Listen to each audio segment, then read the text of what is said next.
took the draw, but we played the match before. Hey everybody, we are here for our top 8. These are not their rulers. I don't know which rulers they're playing. I'm trying to get that figured out. I have it. Frank is the blood-sucking butler. Oh, okay, Frank is butler. Okay. And Justin is EL, or PLA EL. What? The red one. Oh, we're finally seeing martial artist. PLA EL. What's that? And here we go. We're in top 8. So we'll get the timer started here. Obviously, the timer on the round is not hasn't started yet. They're sitting down here. It's looking like it's going to be a pretty good day. The players have drafted, registered their pools, everything else. Yeah, it's good. We also have a nice little crowd here, still playing in side events, which is nice to see after, well, after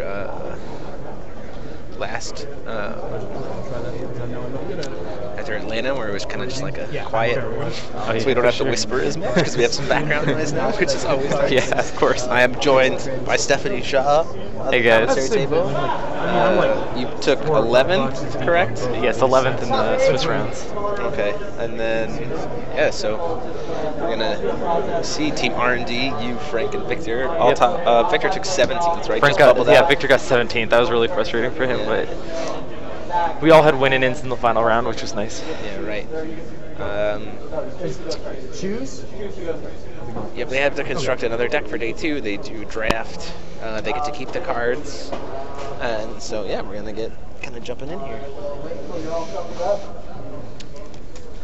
Waiting for her. Yep. To give you guys a little background of what you're going to expect, Frank has a light darkness kind of control deck. He's got some really huge bombs in him. He's got 2 Master of the Skies, which is ridiculous. He's got a Crippling Light. He's got a Sword of the New Moon. You have for Justin, you've got a Fire Darkness deck. You can talk normal stuff. It's okay. Okay. You can't hear us. With the I think it's a Splash of Light. Oh, it's a Splash of Darkness. Is it 1? Darkness. It looks like a 3, a 2, and a 1. There can't be 6 stones. I think it's a 3, a 5, and a 1. Oh, there you go. Yeah. So there's I guess it's a Splash of Darkness. So there's only fire, 1 darkness. light, dark. Yeah. Interesting. That's really interesting because he has 4 darkness cards, 5 darkness cards, and he only has 1 darkness stone. It might be all 1-cost darkness stones. Yeah, there's Spider's Web, Lethal Arrow, Shade Assassin, and 2 Truth Amongst Darkness. 2 Truth Amongst Darkness is ridiculous. But I'm sure he'll be using his limited counters for this. Yeah, for sure, I imagine.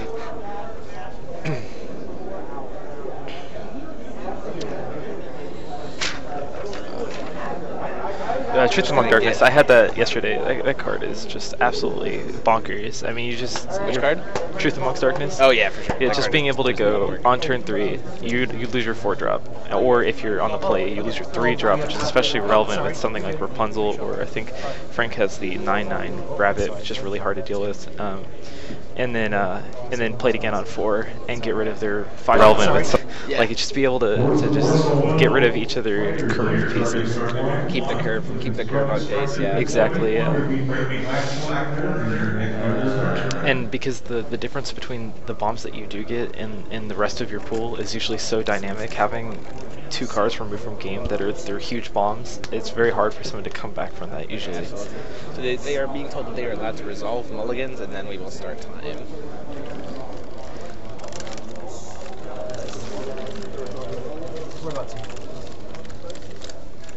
Getting this posted over to the US group. And we're good.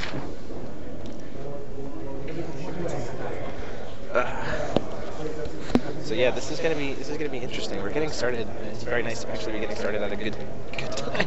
Yeah, we're not used to good paces, right? The 2 hours that we had to deal with. I don't imagine any of these games goes to that extra 10 minutes. I think it's still just makes it so like it's not a big deal. Who's higher seed? Justin's higher seed. So Justin's seed 3 and Frank is seed 6. Time begins. So here we go. First turn, Lightstone. No I thought that was the 0 ruler, and I was really confused for a second. That'd be kind of broken in this format. First turn, Darkness Stone from Frank. A lot of Beelzebub. It's been a very popular card.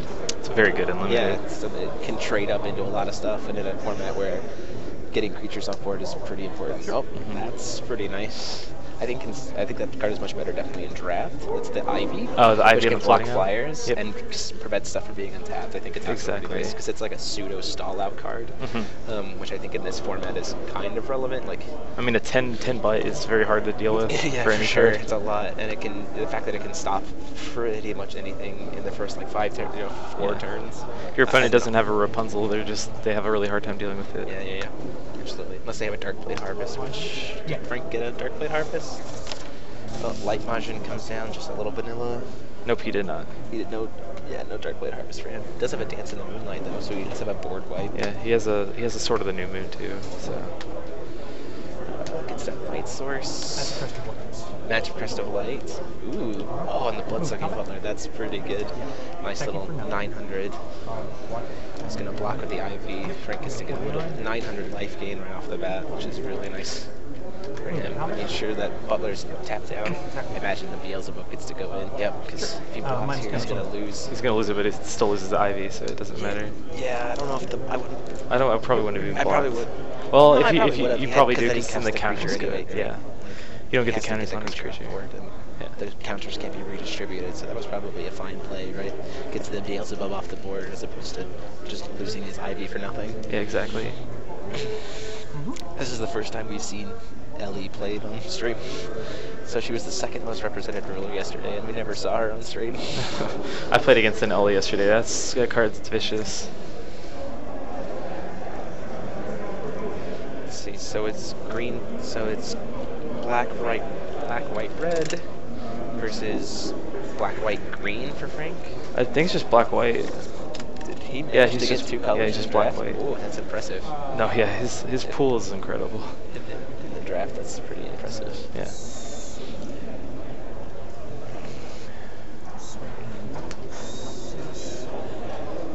Coming at Frank, let's see if he has something to stop with it. I don't know if he really doesn't care. Yeah, I don't think he gain a cares bunch that of much, life, yeah. So goes on to 43.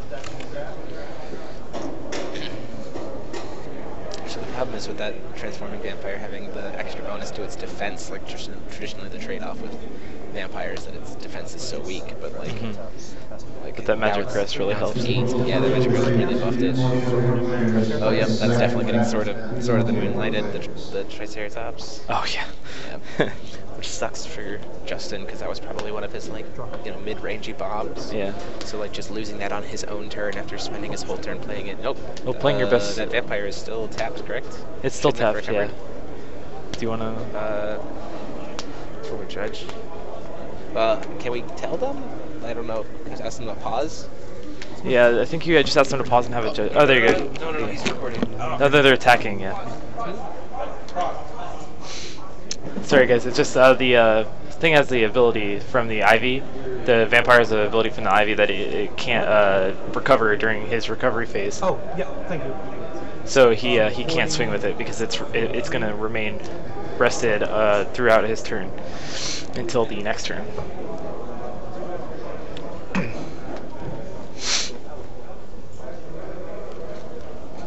Yeah, we thought at first that he was resting it because they caught it, but then he did then catch they started that he was trying to do shaking damage. It's the fine. levels. There's no advance in board state. It's an easy fix. Yeah, exactly. So just a life point change. Exactly. What is that? It's the gem. He's tracking gems. The gem trader. Oh yeah. Deadly Housefly. And we are getting we now have a judge at the table for the stream, so we don't have to worry about. So there's only. That's an Idol of Magic, right? This one right here. It's Idol of Magic. It's the statue that that's the statue. filters once a turn. Okay, that's a 2-mana one. It's 2 2-mana stone. Will one. Yep.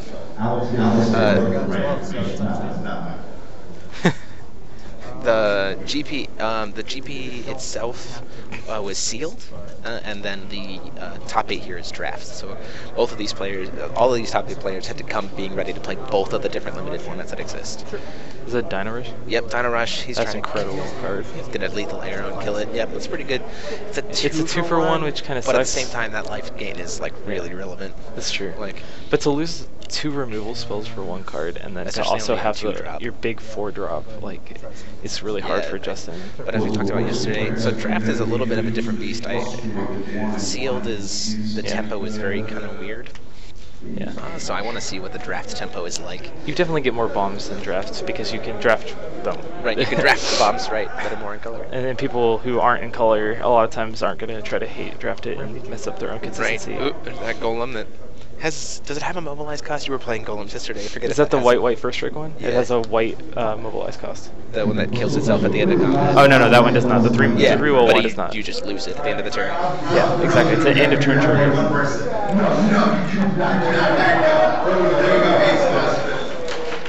Okay, you're trying to fire off a draft, and someone got a free draft entry over there because Rob just wanted it to fire. That's funny.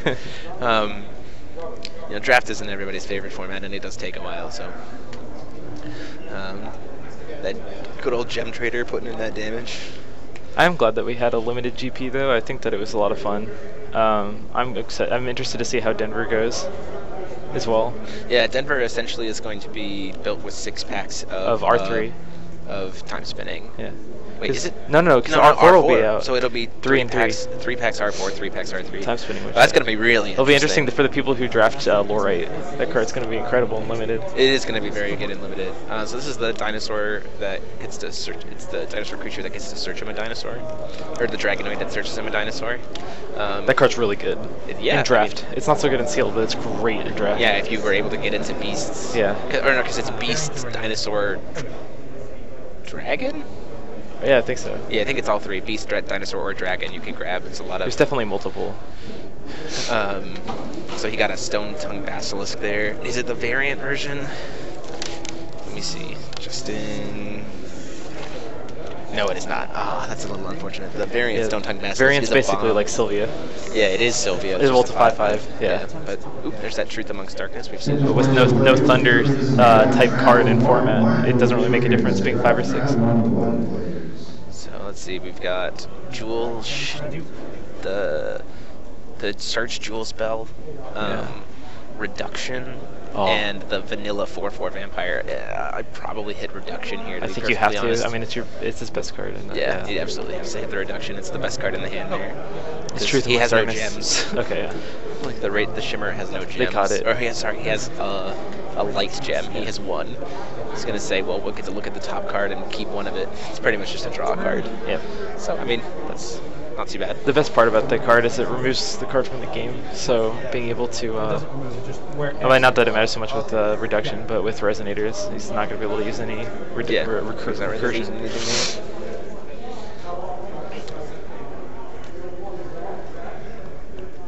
He's getting kind of choked on light, unfortunately. Yeah, a little bit. But his hand is most. Oh, is that a spider's web? Oh, don't get me started on spider's web. Getting rid of the reduction helps. Yeah, spider's web. I love that card. Well, that's what I'm talking about. So yeah, he does have recursion. Spider's web is so good. It basically says whatever your biggest bomb in the game is, you get to use it twice. Yeah. And that's try to swing in for 3. That's so crucial and limited to be able to use your big bombs multiple times. Spider's web. It's gonna get awakened. Oh, he's not awakening it. No, yours becomes a 1. Attack for attack. That's really interesting. Why wouldn't he awaken that? He's got the mystery counters for it. I believe it's an end step trigger. Yep. Oh no, he doesn't have his mystery counter anymore. Those are just his limit counters. That would be why he doesn't awaken. So go down to 27. Not 27, not 270. Play that vampire. So the spider's web wasn't able to do its awakening. It's a little unfortunate for Frank. Because he can't bring back his life linker. Yeah, sure.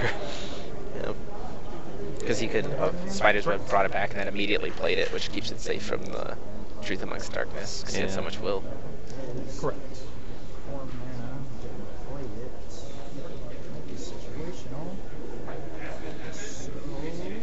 He's probably going to Truth Amongst Darkness here. Yeah, I would think so too. It's probably the right play, especially with this much will.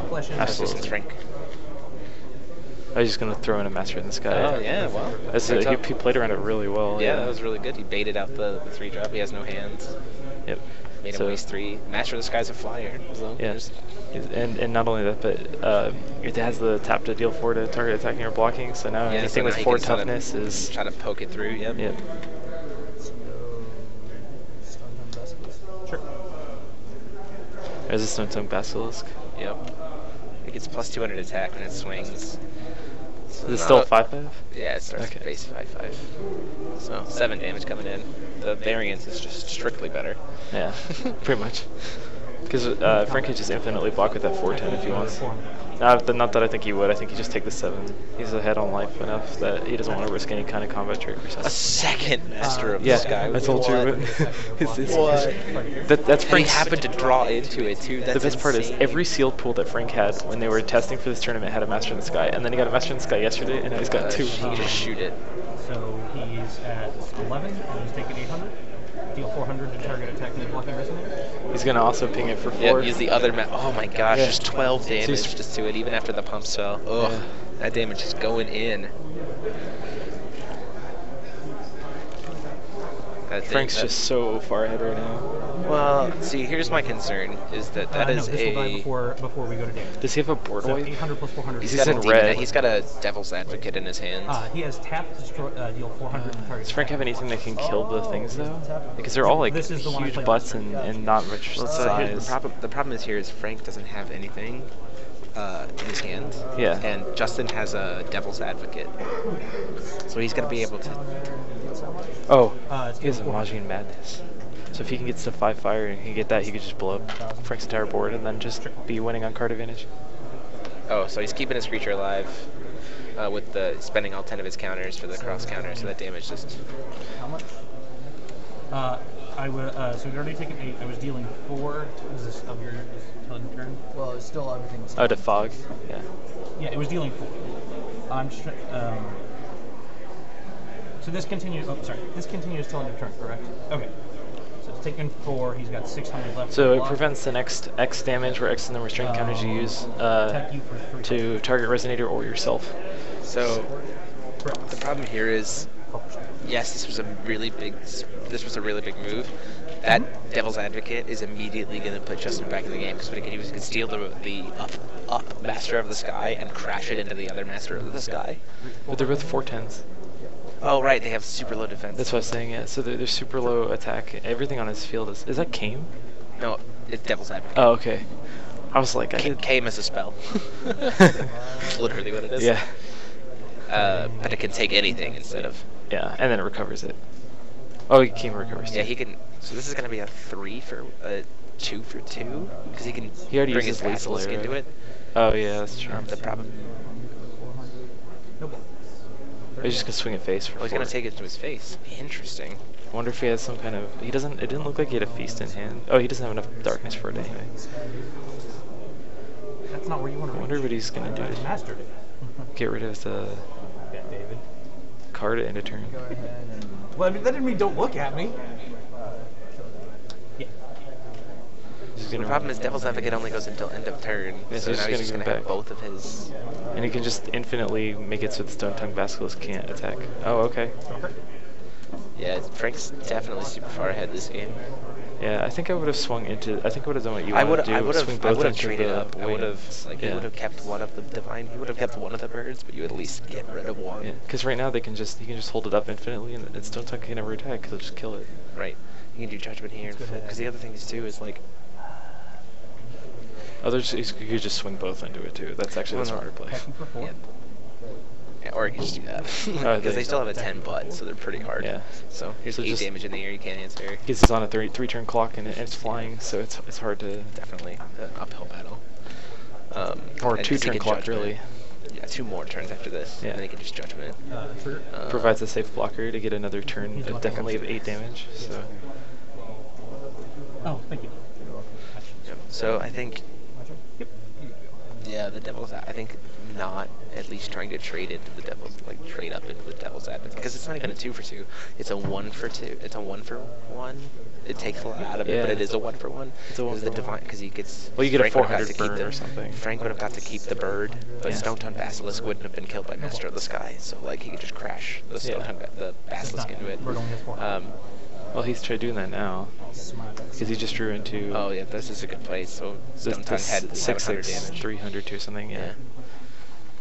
And then That helps a plus ones. little bit. It does actually help. I think probably more so than we think.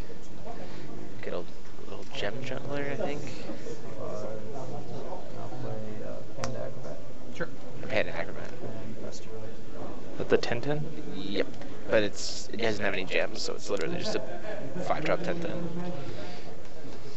It's yeah, he's just trying to trade with the ruler.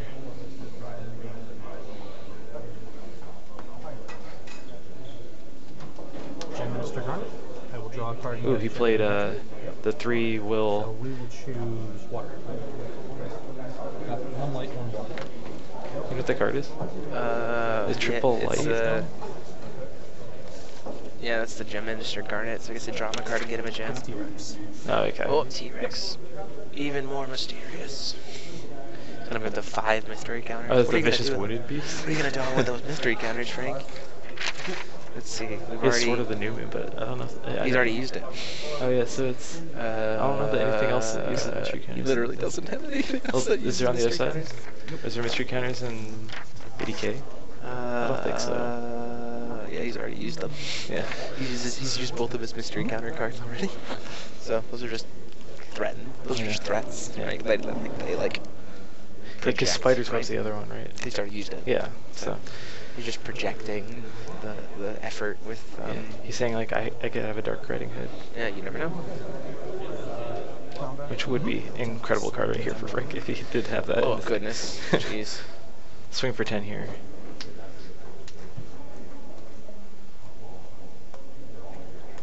Deal 400. Oh, he's blocking this 410. That's really interesting. No blocks. Swinging in for the 12. It's 12, but Frank's Yeah. so high on life that he doesn't. He's just. Oh no, Oh, no, he he just swung. pinged it for 4 and then blocked Yeah, with and his ruler. That makes more sense. No, To trade up. I think he's. No, he just blocked Oh, because yeah, his yeah. ruler Blocked came his back ruler and then traded it up. Yeah, and then he that's traded good with the play. bird. It's very good. Good I was play. really confused why he was blocking with the bird.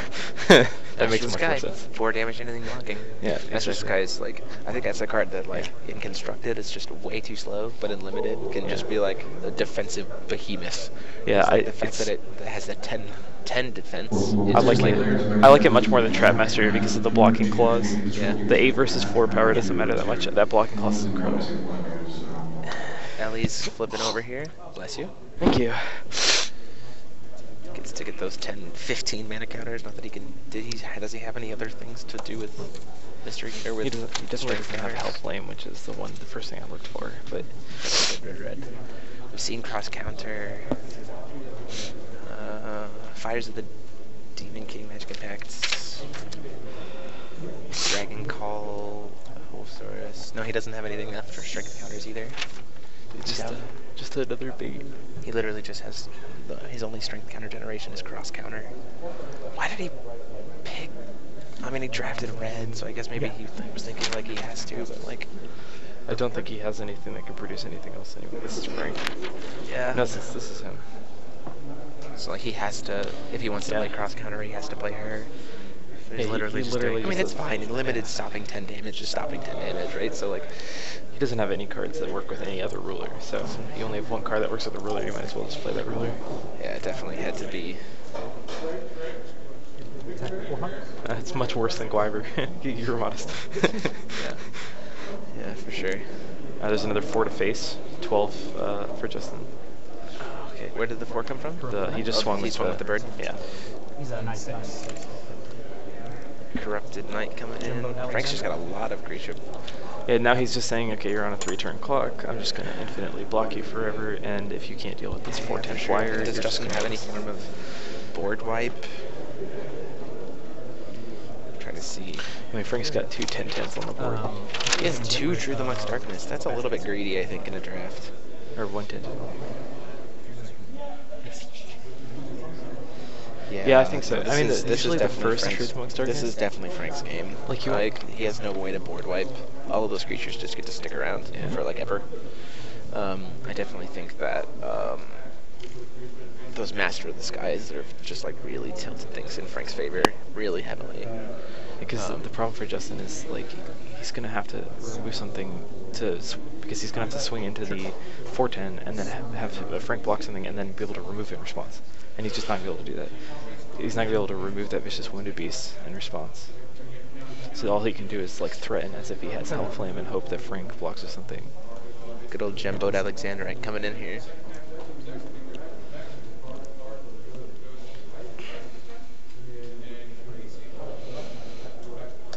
This is the Yeah.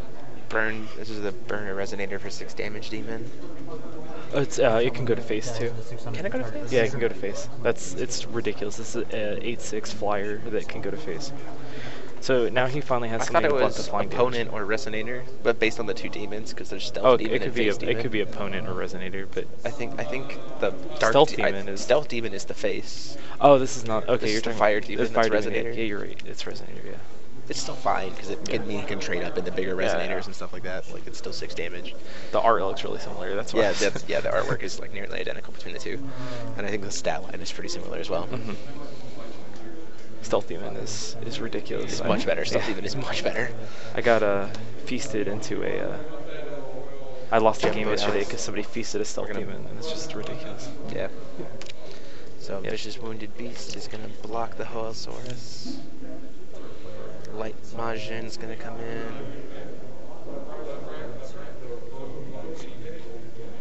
Sack is a Garnet. Yeah, the thing is, Frank's creatures are all like super heavy on the back end. Like Yeah. you just can't like die. You just block wall. Like, Recover? wait, hold on. This is Wait. just over, right? Like there's so many creatures on board. He's only at 12 life.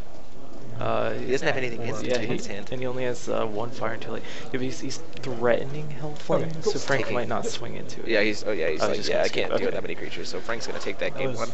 Yeah, I was about to say, it's like there's nothing really he can. Just got to I play just have to hope that Move. Frank doesn't actually attack. But I think when you realize like you just don't have anything in your deck that can deal with the situation, you don't really want to run out of time, which isn't as relevant when you have 60 minutes, but it's still relevant. Yeah, I think. Like when you consider the fact that they've already used 22 and you multiply that by 3, that's over 60 minutes. Black So. white. Yeah. And plus the 3-minute sideboard times So twice. let's look at Frank's list real quick. Stuff that he. This is Justin. I want to look at Frank's real quick. So Frank's stuff that he has in his board that isn't in play. We've got a Rose Chords that's not coming in. Sealing the Gate of Darkness. That No, probably only doesn't come one in. Dark He Stone only has probably one Dark doesn't come Stone. in. Yeah. Fast Food definitely doesn't come in. That was a bad card. Crier Mermaid, he's not in blue. Swirling Mermaid, not in blue. Magic Majin Warrior. That's the golem. Yeah, probably not. And it's- Portal Magus doesn't come in. He's not in just so you colors.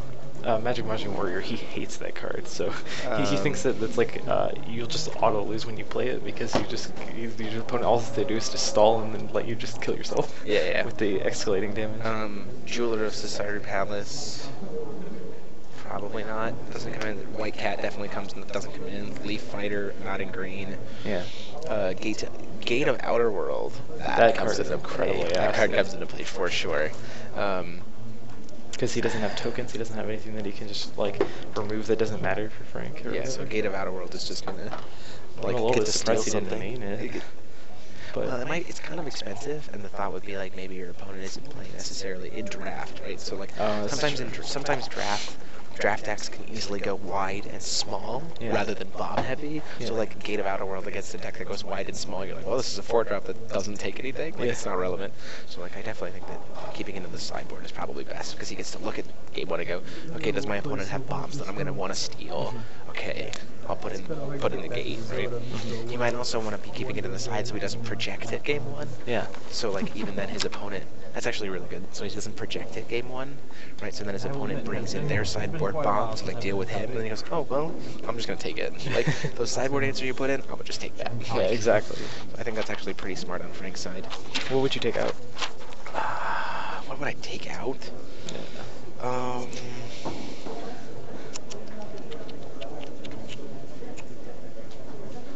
I'm not a huge fan of Demonic Rabbit.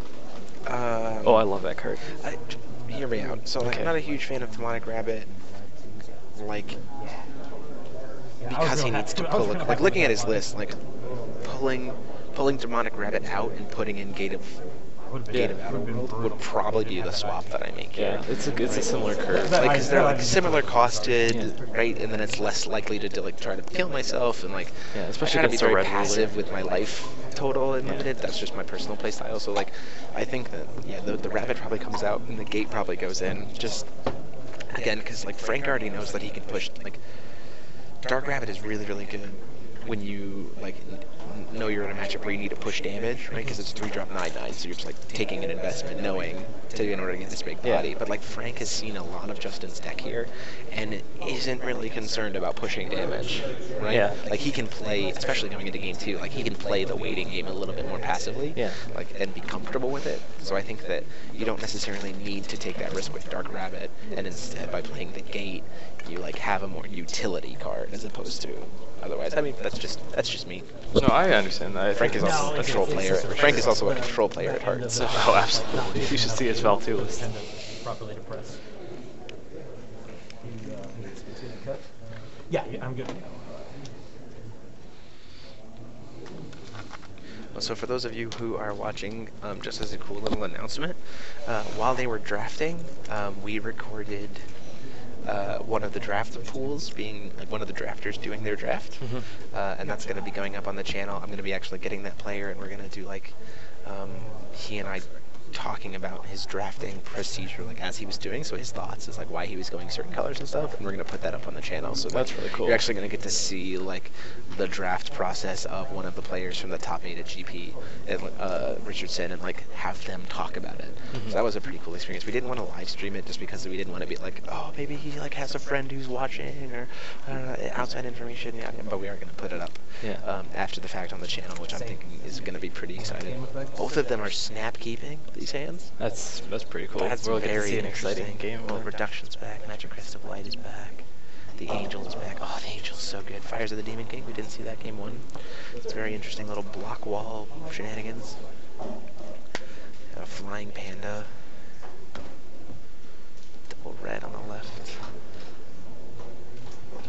Is that a wait? Hold on. Is that what I think it is? Better freaking not. It better freaking not be.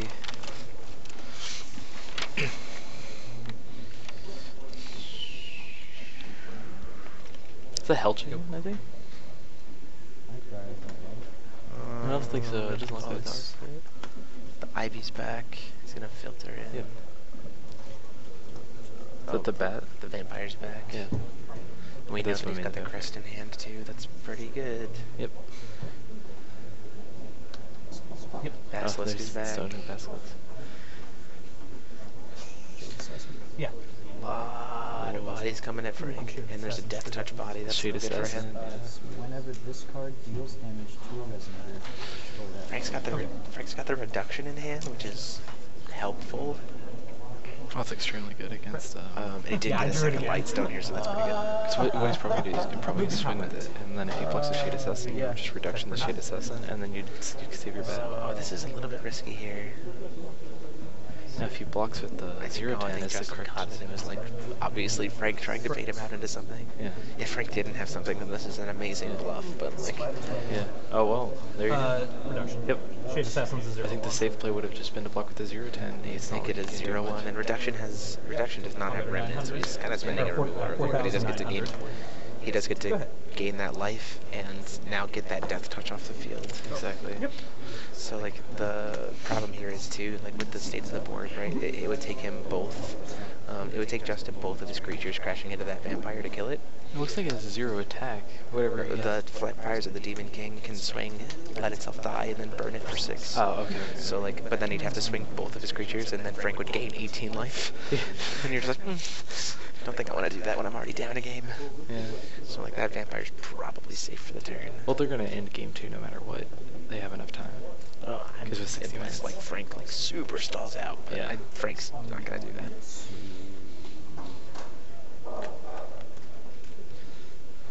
But the main problem for Justin is that all Frank has to do is hard mulligan for the vampire in a game 3, because if you when you go by life totals, Yeah. That they'll just vampire's gain the really good. life and then.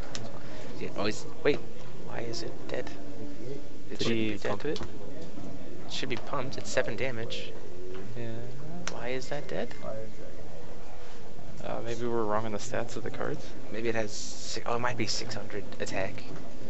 That would still be 8, right? Is Yeah, it 9? so he still gains the 9 life, so Yeah, it's supposed to be 58.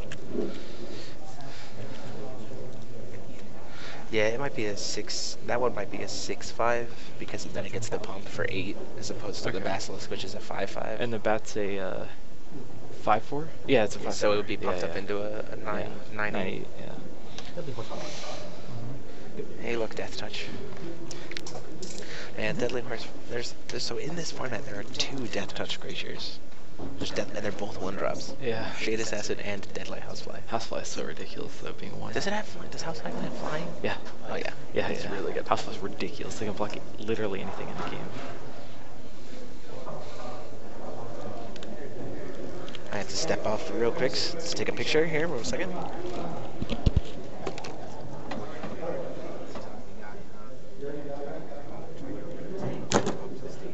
Alright, so we have a win from Brandon Bremont in the 1 seed versus 8 seed match, which means that whoever wins this match automatically has an invite to the World Championship because Brandon has an invite, so no matter how things end up happening, all of top 4 will have invites to Worlds after this tournament. So the winner of this match, as well as the match Tufford and Cuevas' matches, will have invites after this round. So congratulations to Brandon, and we'll be back to this game. So Frank is just played a Vicious Wounded Beast.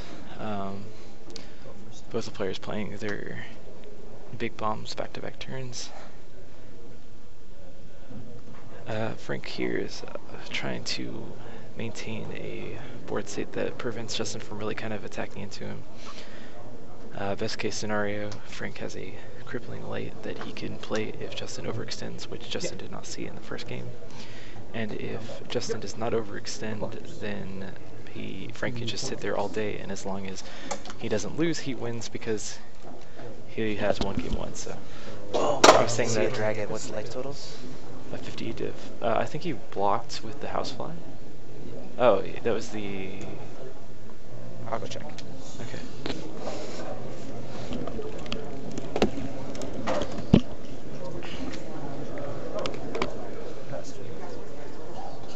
Uh, 46 to 43. Alright, so he did take the 12 damage from the flyer.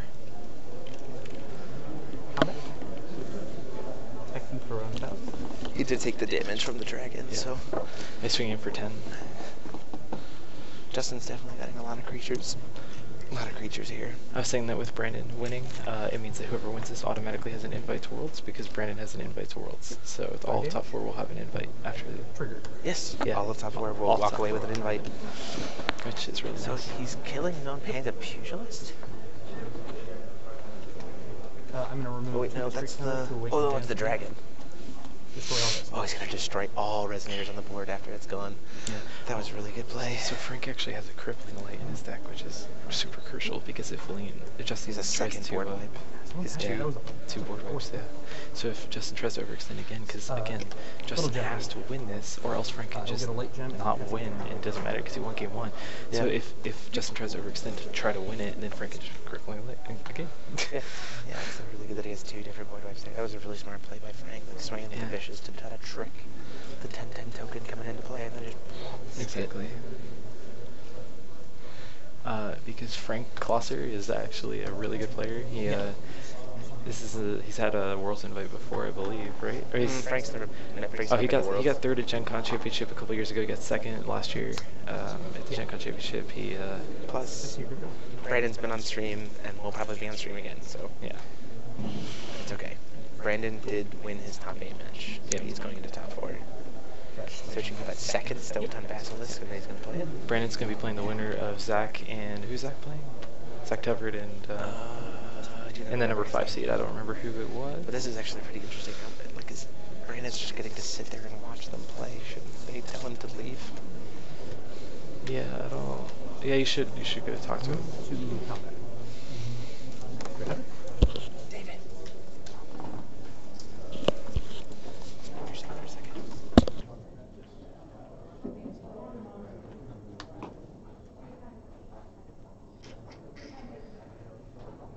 Deals 800. I believe Anders is the guy that Zach is playing, Anders. by the way. So the winner of Zach and Anders would have a Worlds invite and would be playing Brandon with Brandon getting a chance to win the play.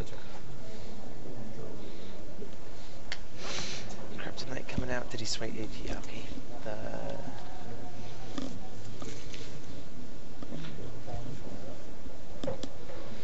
Master of the Sky coming back in, putting in work. Yep. And again, we know that Justin doesn't have any board wipes in his deck, so at this point in time, since he's already cleared the first hurdle of big creatures from Justin's, the big establishment of creatures, Frank's just going to start to be able to rebuild his board. He doesn't care that he hasn't dealt damage, because he's just going to be able to be like, here's 40. Exactly. Noble. Yeah, Frank's just going to take that damage. He's pretty comfortable. He doesn't really need to worry about it.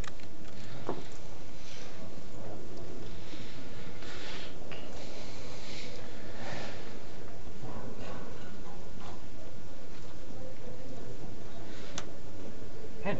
Or Data Acrobat, 12-12. Come in and play.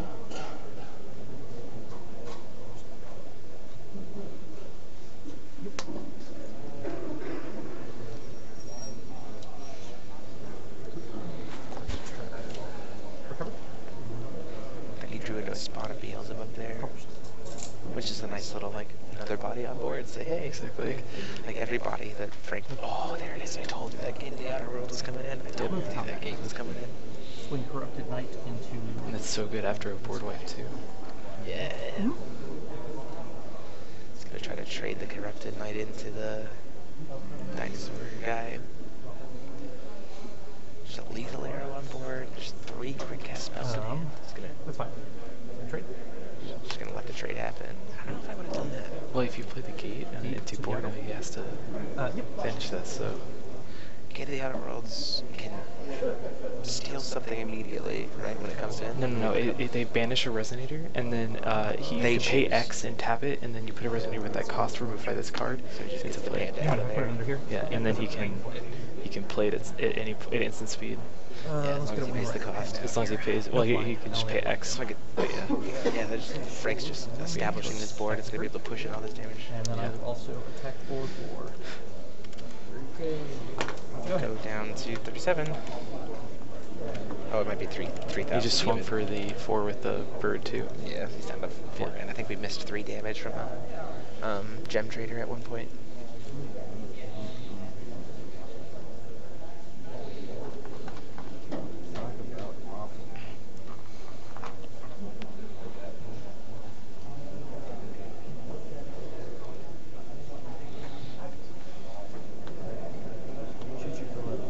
Yeah.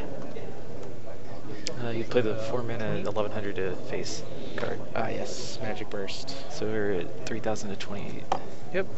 Frank's still perfectly comfortable with that. Yeah, I don't know that I would have played that there, but I guess if he doesn't have anything else to do, Yeah, nothing really else in his hand. Might as well throw some burn in his I face. think he has a cross counter in hand. But Cross counter is very helpful for sure. It's going to flip, but now he can't cast the cross counter. well, he Goes up to could. 15. Oh yeah, No, he he doesn't can. have will. Yeah, you're right. Just trying to, I guess, salvage something. No, Resonator. That's Luckily, his Frank's Wind Rider Panda is not flying. Yeah, so that's a little bit unfortunate. And Master of the Sky can't hit J-Rollers. Yeah, but Master of the Sky can definitely fly over them. Yes, Master of the Sky could just be like, oh, here's 4. Yeah, but Frank just gets to keep establishing board turn after board turn. Combat. There's literally nothing but burn damage and kill spells. He's gonna swing in for a 6/12. Yes. It does not have flying. It's basically free because He if has he to blocks take with the it. thing, he can just trade his 4/10 flyer into it, and then, Yeah, then or he probably has something better to trade into it. But even then, you don't really need to care. He's just gonna take the 6. So Spawn of Beelzebub. There it is. I told you, it's like it's Yeah. perfectly comfortable. I don't know why you wouldn't push for a little bit more damage there, but I think- Frank. Oh, he might be trying to bait out something for the, because he can use Gate of the Outer World, just bring it in 12-12. Hey, what's up? Instant speed. Taylor Norris is asking if you gave Frank his stones just to trigger him, because all of his stones are different artwork. to be honest, Taylor, I just got given whatever stones. I just asked the judge to give me stones because I was behind on time on registration. During the end step, we're gonna see that And Acrobat. Panda Acrobat coming in. Looks like it's a team This is thing, just though. lethal on board. Yeah. Like, Well, he has a cross counter, so oh yeah, well, he buys a turn. yeah, but still, he oh, doesn't. 3 little pigs. You have to remember. He has Majin Madness. So if he draws into that, then he actually wipes He's got entire that. He's board. got the Majin Madness is right there in his hand. Oh. So maybe he's trying to cross counter this turn and hope he plays another Resonator and then Majin Madness just blow up Frank's entire board. Potentially. Because it's 20 to the whole board, right? Or is it 10 to the whole board? Just a cross counter. We're gonna save 1500 total damage. So there's 6. So he's gonna go face. 18. I will play some pigs. Yep, 3 little pigs. So now Majin Madness isn't even that great. Like it's gonna hit, but it's also gonna hurt him. Yeah. But obviously, like, he has to do it, so. Right. I think I remember correctly. Look up Majin Madness. But this is exactly what Justin wanted. He wanted Frank to continue to overextend. So, Majin Madness. Yeah, it's So definitely rabbits the one that's in his hand. rabbits is the life gain pig. Shadow is the life loss pig. It says target. No, Majin Madness is the pump spell. no. What's the... Hester. Oh, okay. Never mind then. No, he doesn't have a board wipe. Yeah. No, Justin doesn't. I thought it was the 5 red, deal 20 to everything. Well, never mind. That's unfortunate. Yeah. No, this is lethal arrow to the acrobat out of the way. No, this is Frank's game. This is over. Like, all of these creatures get to stick. He's got the life gain, life loss pig to jump, and like. Frank is definitely advancing to top 4, which means the man gets an invite to Worlds. He gets an invite to Worlds. Team R&D at its initial appearance gets an invite. That means 2 of your 3, right? Yep, 2 Just gotta get Victor in there. We just gotta get Victor, yep. Brandon. I'm sure Victor will get an invite at some point. I'm gonna try and figure out who. Taylor, Ogre didn't even go to this event. Well, no, I'm sorry. I was checking how There's no Brandon Ogre in did. Atlanta either, so that doesn't really count. No, ogres don't travel very much. Although Brandon winning is good news for both of us. It means that the winner of this match is guaranteed. We decided to have a team that didn't start with O. What? We said we decided to start a team that didn't start with O. Yeah, we needed a little splash in the until Ogre in Outer World. Yes. Trying to see who won between Tufford and his opponent. I believe Tufford might have won. He's smiling, so I'm pretty sure he did. Hold on. Alright, well if Tufford wins, he has an invite. So. Tufford won? Okay. Yeah, Zach Tufford wins and advances to top 4. So Zach Tufford now has a World's invite for the 3rd straight year. Yep. I have to go deliver a prize real quick. Be right back. Alright. Yeah, of course.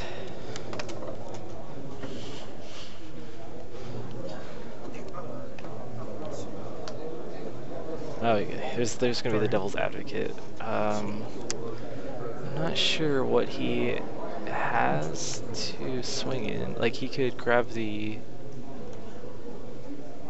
He's going to grab the 410 flyer, which...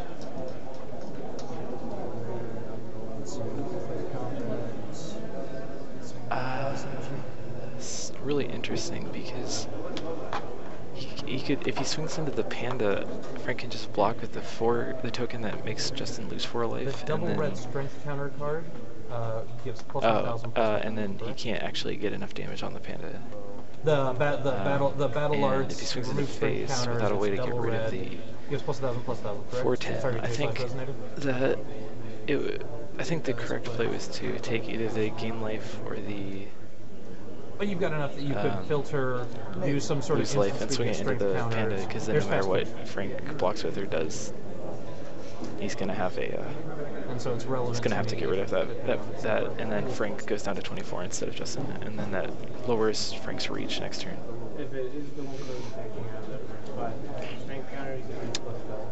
I think he's swinging face with the 10-10. Okay, if he's just gonna take it. Mm-hmm. Sorry, I get real paranoid and sealed. So we're tied up 18-18. Yep.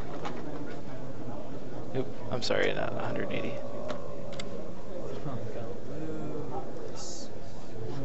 Let's see. Braymont and Tufford have both won, so we're still waiting on the match between Joseph Cuevas and his opponent, I'm gonna kill my own who I believe is Robert Sones. Actually, now we both killed and our then own. this match, obviously. So he connected with the 10-10. Did he connect? So down yeah. to 28. I didn't see what happened because he took the 4-10 with the Devil's Advocate, and I think he gave it +8/+0 and Pierce. +8/+0 and Pierce. Yeah, with the Majin. And he blocked with something, or just take the damage? I don't know. Because I don't see it on his field. Is it? Oh.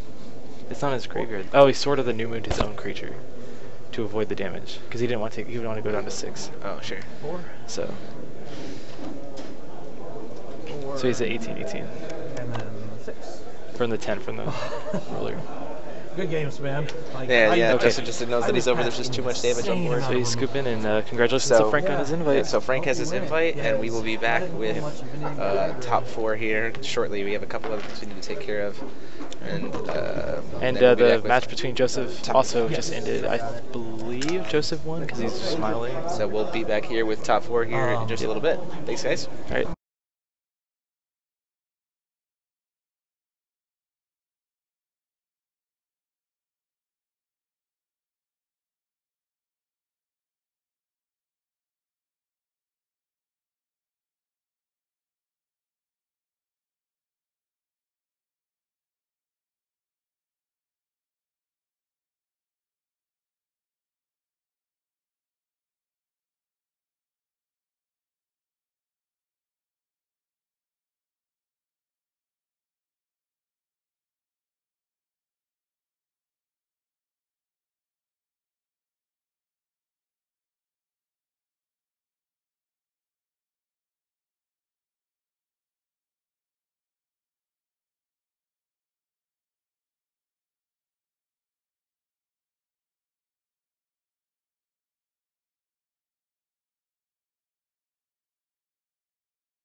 Hey everybody, don't mind the time at the top of the screen. We will reset it. We are coming into our top 4 here shortly, which is going to be Zach Tufford versus Brandon Bremont. Oh yeah, I gotta get his record off there. That doesn't matter for top 4. I know, I'm trying to fix it.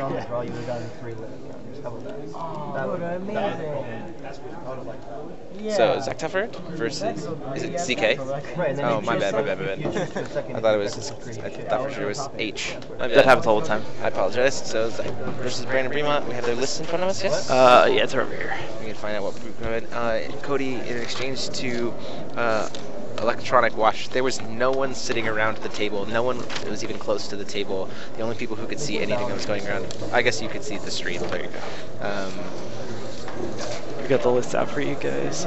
We've got a Brandon has a blue deck. I don't remember the other color. Yeah, Brandon's definitely in blue. Brandon is a blue darkness deck, a water darkness. Black, blue. That's it. Black, blue Mefina.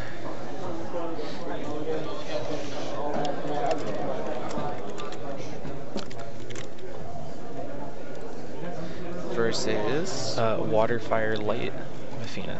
White, blue, red Mefina. So, well, everybody. Oh no! Check who got what rain cards.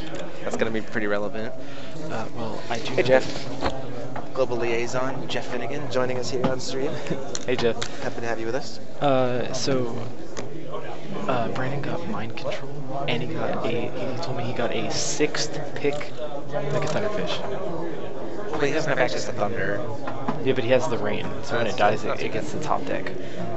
So they have to kill it on their turn to make it, or he could just wait to flip. He can always just wait to flip and then play the Mega Thunderfish, and then they just can't kill it. It doesn't matter. It's both players to rain. No, it doesn't matter. Rain only applies per player. Oh, it doesn't. Oh, okay. Yeah, it's not a global effect. Frank, what was your seed?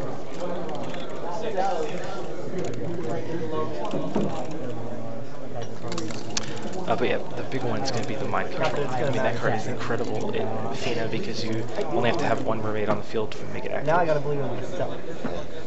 Well, in addition to your ruler's not on the field, so yeah, you only have to have 1 mermaid on the field. So yeah, this is going to be interesting to see kind of who comes out on top. Brandon has been this whole weekend pretty much just saying over and over and over again that he thinks he's pretty much untouchable in draft. So we'll have to see if that holds true.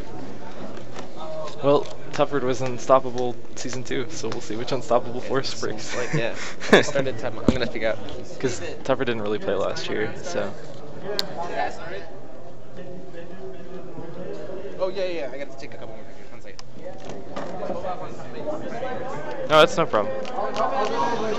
Alright, to have a little bit more information on these decks. So Zach is a very tempo deck. He has 2 waterfowls. He's a Coral Reef Mermaid. He's Electrical Discharge, Cleansing Rain, Aqua Rifle Mermaid. I mean, his deck is really, really built around kind of tempoing out the opponent. And he's got good removal. He's got a reduction. He's got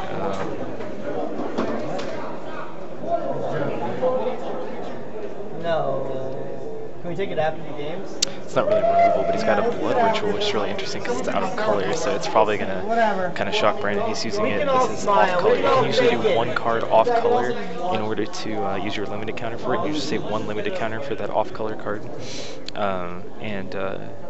That +6/+6 is going to probably kind of Why don't you do your mulligan because catch Brandon off guard. That would be fair. He is in light, so Brandon probably is already going to be playing around the +6/+6 draw card. I already resolved. Zach also has a Magic Crystal Fire, so he's got quite a bit of removal and tempo pieces. Brandon, on the other hand, probably wants to play a little bit slower game. He's got a Mega Thunderfish. He's got a Mermaid Visionary to buy time. He's got Flood and Shale's Return, just a lot of cards that buy time until he gets to his big bombs, which are stuff like Mind Control, which is stuff like... just waiting for the time on round to be given to us. That's fine, which is stuff like Mega Thunderfish. He has 2 Watchmen on the coasts. A Dark Elf of the Mercury. Okay, time on round has started. We are in our game. I was saying that... Obviously, turn one, Idol of Magic. That card has been super good for people. That literally just says draw a card and get another limit counter. Yeah. It's an excellent in this format that only has. That's black. Is it what? It's blue. Oh, It's a sorry, my UA. bad. No, it's no problem. I apologize. That wouldn't make sense. Yeah, why would you play Mafina with no blue? Where's Mike? So I was saying that Zach has a very tempo-based deck. He's very aggro kind of tempo-y, whereas Brandon really has like a lot of stall cards, and then he has He's a got bunch some of mermaid consistency there. He was handed Shayla's and he had an Aqua Rifle Mermaid. That's really good. yeah.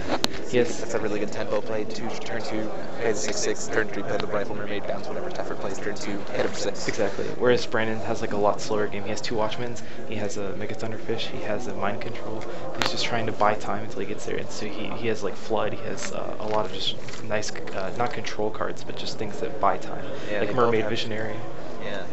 They both have Aqua Rifle Mermaid in hand currently, which is a weird combination to have in the mirror. You're like, I'm going to bounce your... Oh, wait. Yeah, you definitely don't want to bounce the Mermaid. They just infinitely bounce Aqua Rifle Mermaid back and forth and throw it up the Richardson. Well, that's the best thing to have against Mafina if you have a lot of end of the field effects, because it makes the Mafina much worse, because a lot of what Mafina wants to do is just keep giving you cards back and tempoing you, just keep pushing cards back. And so when you have a 6 lot damage going in. Yep. He has a Shields Elite? I didn't see that. It is a Shayla's Elite. He searched out for a... Oh, nice. Until he got his Aqua Rifle Mermaid to his hand so quick. Yeah, that's probably one Mega of the best Thunderfish plays you coming can do into play. in sealed or draft, limited is going Shayla's Elite into Aqua Rifle, because you have the 2 minute into 3 minute, or 2 will into 3 will, and you bounce their thing and get another 6 in. It's really, really nice. So tougher trying to understand, like get a ruling on whether the Thunder... I agree. The, Was he doing it on Brandon's turn? no, he did it on Brandon's turn thinking it was through his hand. But It does go to hand. It just doesn't go to top deck. Players decide. what? So it goes to hand, it just doesn't go to top deck. Yeah, right, which is worse. Which is really hard, yeah. Because it's essentially a time walk. Yeah. But having played it when he did, we played it at the end of Brandon's turn instead of in his turn, thinking that the weather was rain because Well, they were both Mafina. I'm just confused how it's not in his hand then. It is in his hand. Isn't that the... Oh, he bounced the Aqua Rifle? He bounced the Thunderfish. Oh, the Thunderfish, okay. Now he bounces the Aqua Rifle. So, Or the Shayla's Elite, yeah. Against Shayla's Elite. But again, he's still essentially been time walked. Plus, Shayla's Elite's a hard thing to bounce too, because now he's just going to get a Mermaid Visionary. He gets another Mermaid out with the... Thunderfish is coming back out because he can deal with Aqua Rifle. He'll do the Waterfowl. Waterfowl. They'll probably play the Shayla's Elite, I think, to get a Mermaid Visionary. Just to get to thin his Yeah, deck. Shayla's Elite, he gets Yeah. in his deck even more. Get a Mermaid. Mermaid Visionary, probably. I think that's his only other Mermaid. Or he might have a Coral Reef. No, Zach has the Coral Reef. He does grab the... The Mermaid Visionary, yeah. It's a 0/3 that draws a card when it dies. I'm very well versed in mermaid cards. Everyone knows me and Shayla, so like it's my bae. So I'm excited to see... I don't know if those are John Avon's sleeves. Yes. That's Jeff, right? Yeah, that's Jeff. Yep, Okay. 307 me on this, Jeff. So this is interesting. So, like, Brandon's ahead, really. Brandon's also only 2 colors, so he's seen both of his will at this point. And he does have his Aqua Rifle here, so, like, Brandon's in a position to respond to the tempo of Zach pretty well. Yeah. Zach still hasn't seen his 3rd color yet, which is a little awkward. Yeah. Also, Cody, electronic watches are allowed, but if you're like looking at your watch all the time, people are we're gonna see it on stream first of all. So and judges would be able to see it if it was during Swiss or something like that. You can't use it to like if people are texting you, you're gonna get noticed with an electronic watch. It's not like a phone being on the, you know.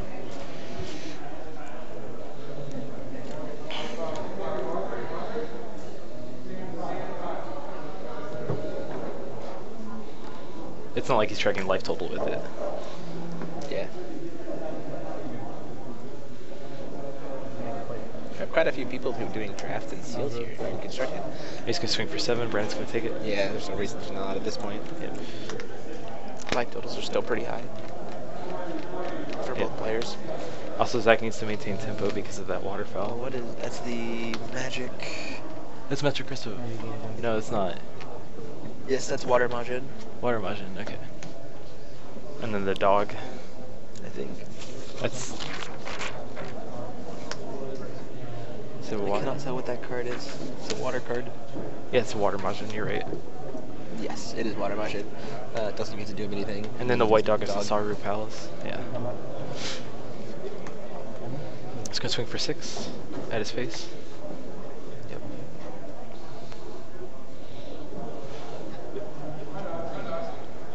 Zach's in trouble from this bird though. This bird is pretty rough in Messina, being able to hit for 5 in the air every turn. Yeah. He's gonna trade with the Saru dog. Just kind of rough. It's a 0 for 1 essentially. Aqua Rifle Mermaid's gonna bounce the water Majin back. And then he's gonna swing for 5. Into, swing. that's weird. He's gonna pump. Oh. Oh, he's just gonna lose the water. Oh, its defense is so high that it doesn't die. So he's just gonna use the. It's a 5/7, isn't it? That's a 5/8. Goes on being an 8. Oh, it's a 4/6, right? And it gets +1/+2. And That's Brandon right. gets 6 life off the Vampire Bard. That was a really big tempo swing in Brandon's favor. Just like 3 creatures off the board. Zach still hasn't seen black. It's 3 for life, isn't it? It's deal 3 and gain 3? Yeah. Oh, He's up okay. to 36. Oh, okay. I thought you said gain 6. No, That's what I sorry. said. Okay. No, that was a really big tempo swing for Brandon. For sure. Like, I mean, like, the board state is incredible. He has the Mega Thunderfish in hand. Like, he's oh no, yeah, he plays Brandon Aqua. and Zach still hasn't seen his darkness sources, so like he's got to spend those limit counters, which are a little bit awkward. Plus, Zach is mainly a tempo deck, so it's very hard for him to. So the question is, does Zach have any kind of board wipe? We'll get back to this question. Like, board wipes in this format are insanely relevant. I don't think so. I don't think he has the bounce all non-water, which wouldn't even be relevant in this matchup, really. But Getting real quick. oh, here comes the Magic Crystal Fire to blow up the bird, which is really good. He has to use one of his limit counters, which is still a little bit disappointing, but Yeah, but he has a flame style. Yeah, so he has to save the second one. He's got a blood ritual, so he has to save the second limit counter for it. So he cannot use the second limit counter. Yeah. He really only plays with 1 limit counter, at least in game 1. He may set it out. So sure. He does have a flame style, which is 7 damage to every resonator your opponent on both sides of the field. oh, that's really crucial with. It's like a pseudo board. It kills everything in Brennan's deck, I think, except for the Mega Thunderfish. Mega Thunderfish and the Watchman. But it would be pretty well. Thunder's gonna take the 7. He's just replace the Water Motion. 7. Yeah. Look at Brandon has so many cards in his hand. Yeah. Let's go swing for another. Is it 4? 5. 5. It's a 5/4. He's gonna try to block. Lethal Arrow's gonna come kill it, I imagine. Maybe? Yeah. I'd be shocked if he just attacked blindly into that. Well, I imagine he had something to play. It's just a matter of like if he had There's a the card on Thunderfish. him. He's got Darkblade Harvest too. Man, Brandon. Man, if he had Thunderstorm right now, that's Idol of Magic. I think Brandon was talking about something like 14 Thunderfish got opened or something. Like a ton of like a Oh, bunch really? Okay, I was about to say, I was like, Jesus. No, Thunderfish is out there as an 8/8 body again. Like the tempo catch-up game is real because that Thunderfish gets to survive a flame style at this point, and even then still isn't seeing his fire sources. He's still not seeing them. Like that's just really bad. The nice thing about Thunderfish is, for Zach against Thunderfish, is that it only triggers its go to the graveyard effect on when it's rain. So if he kills him, Right, when and he it's doesn't on have a his weather. turn. And he doesn't have a weather change. Brandon doesn't have a weather change rain. Exactly. Zach does, but Brandon does Well, not. Zach so. doesn't care. Yeah, there's a Coral Reef Mermaid that bounces a Resonator when it goes to the graveyard. And there is his own waterfowl. So Yeah, Brandon doesn't have a weather change rain. but Brandon's gonna get a free 8 damage in here. Well, he's gonna get blocked probably. I wouldn't block it. Yeah, I guess that's true. There's no way to train up into the Thunderfish. Yeah, you just be trading the Coral Reef Mermaid to just force tempo, and Brandon has a lot of will. Oh, he's the mind control. That's pretty huge. Because now the He Coral controls Reef. 2 mermaids. So Two or more than two. Yeah, he controls it in Mafina. He's the Aqua Rifle in Mafina. yeah. Yeah, so that's what I was saying. He only needs 1 on the field to actually play mind control. Gets control of it permanent, right? So it's just like just stole a bomb from Zach. Yeah, it's Song of Symphonies. Sorry, I think is what it's called, or Song of Sympathies. Yeah, but he just gets to take it forever. Exactly. It just gain control, and that's it. Now, question is, Song of Sympathy, the question is, does Zach get the trigger when it dies? Brandon gets the trigger when it dies. Brandon gets the trigger when Yeah, it dies? it matters whose field it comes from, because when on So the 8 comes through. on field to graveyard triggers, it always counts as if the Resonator's on the field, so it still rates it as being under Brandon's control. Stringing in for the 7, he's going to block with the Aquafoul, so gets that 8 damage at least, but that was a big tempo play for Brandon. Like, just stealing that creature. He's going to try to pump it up. Here's the Blood Ritual, so Zach's going to go to 15. So Tuffert's going to take 5 or 4 off of that to get the Aqua Rifle off the board. Deadly Thunderflight Thunderfish comes in.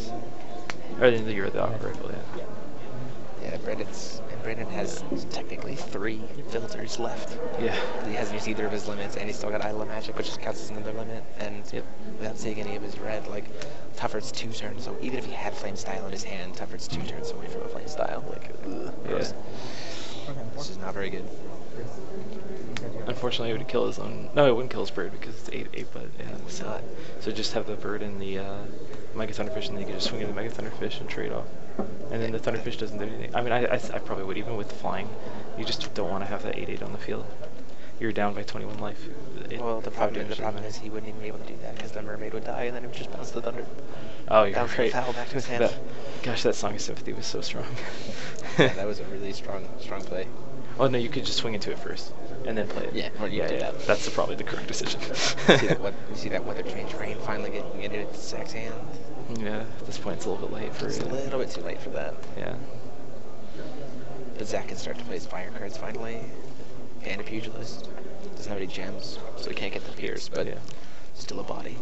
It's better than nothing. It can trade It's a into pretty big Thunderfish. body, yeah. It can trade into Thunderfish. It's an 8/8, right? Yeah. Second Waterfowl in Tuffert's hand.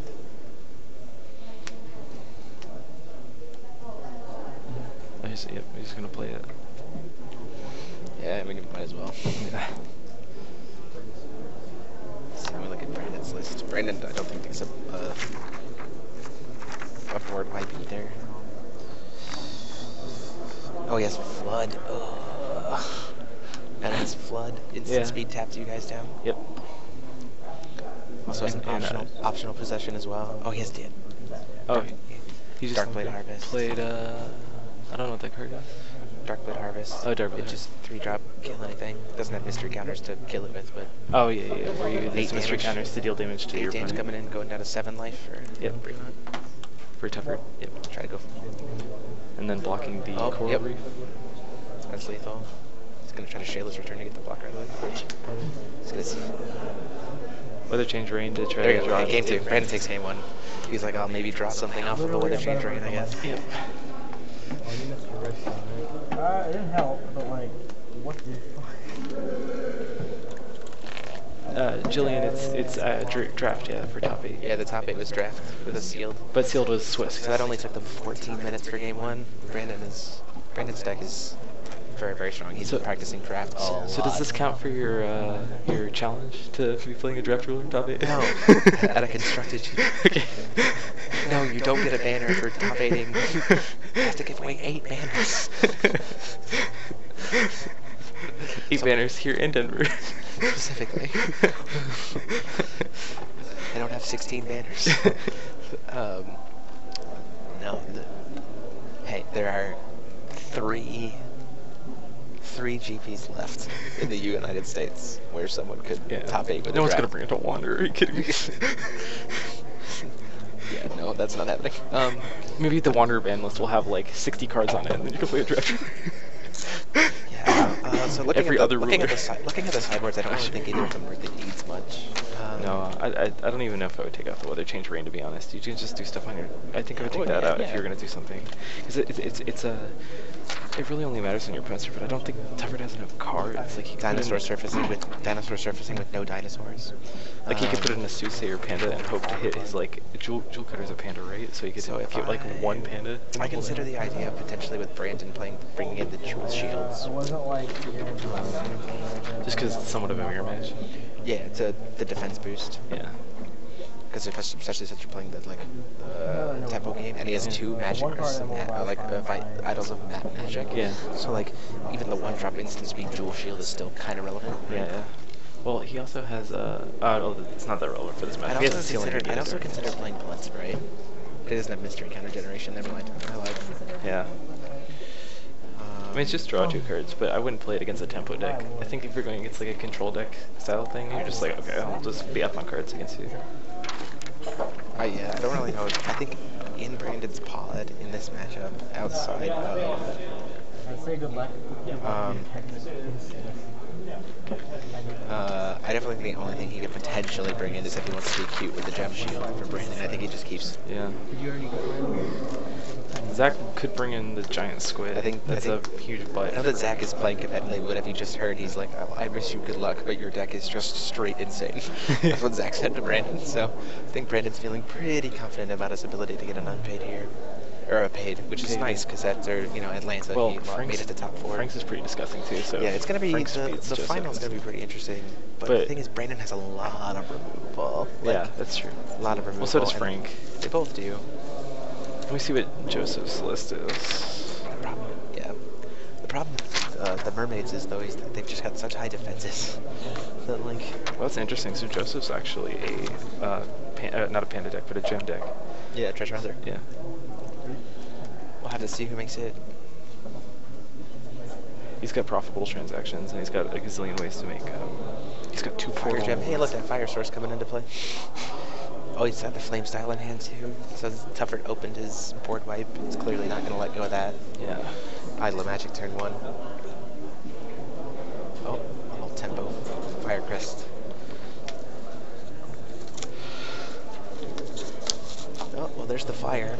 It's kind of the inverse where he he didn't see any water, so he just has to sit. Well, that's the rough thing with Mafina is that if you don't play 2 colors, it's really hard to play Mafina because you want to be playing her with all these things that are blue. And you need the early blue, and then you just kind of mess up your other colors. Yeah, it's definitely she's the most awkward to play through triple colored. Yeah. If you can get it successfully, you can usually just run train. Whereas he did a 10-card stone deck, so he just tried to split it 4 through 3, but that's still really hard. We're probably going to see... Oh, Magic Burst. Interesting. 11 damage. Maybe try to close things out. I imagine that Aquafowl gets killed by that flame. By that Magic Burst of Fire. Yeah, he's thinking about playing it. Well, he's going to have problems from that foul the whole day, and it's not like the crest kills much else in Brandon's deck. I would just spend the time. Yeah, there you go. Yeah, the crest is going to get it. Yep, correct play. Just get that foul off the board and say, I'm not going to take any of your shenanigans. Play more cards for me to kill. Well, the thing is that I think it's Brandon's only flyer, and it's definitely the only one Zach saw, whereas Zach has 2 flyers. So if you get rid of the 1 flyer for no flyer, then all of a sudden you have 2 flyers to 0 flyers, and that's really good. Yeah. Hey. Perfect will. Not really. Still does not have a lot of water. It's very choked on water, yeah. To Zach's, the main thing that I'm confused about with Zach is that he has the turtle. So playing only 4 water stones in a 10-stone, deck. It can be definitely really risky. I would have Especially probably. Does he have any Idols of Magic? Tufford get any Idols? No, he doesn't. He doesn't have anything that actually filters. Oh, that's unfortunate. So yeah, he doesn't have the statue either. So the main issue is a lot of times you're gonna have to get 9 or 10 stones just to get the 4 water stones. He's gonna burn them both for 2 with the Treasonous Guard. Yep.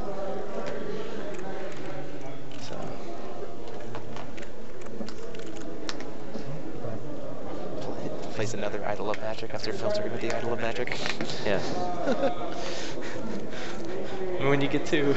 Hey, play them both. It's just 1 mana draw card. Thing. Yeah.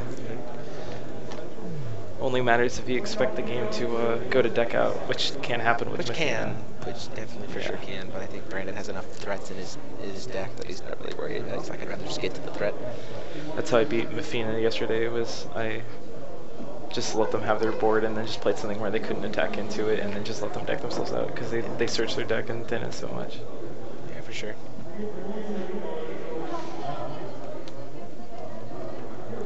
Oh, this is Sorry Palace. Yep.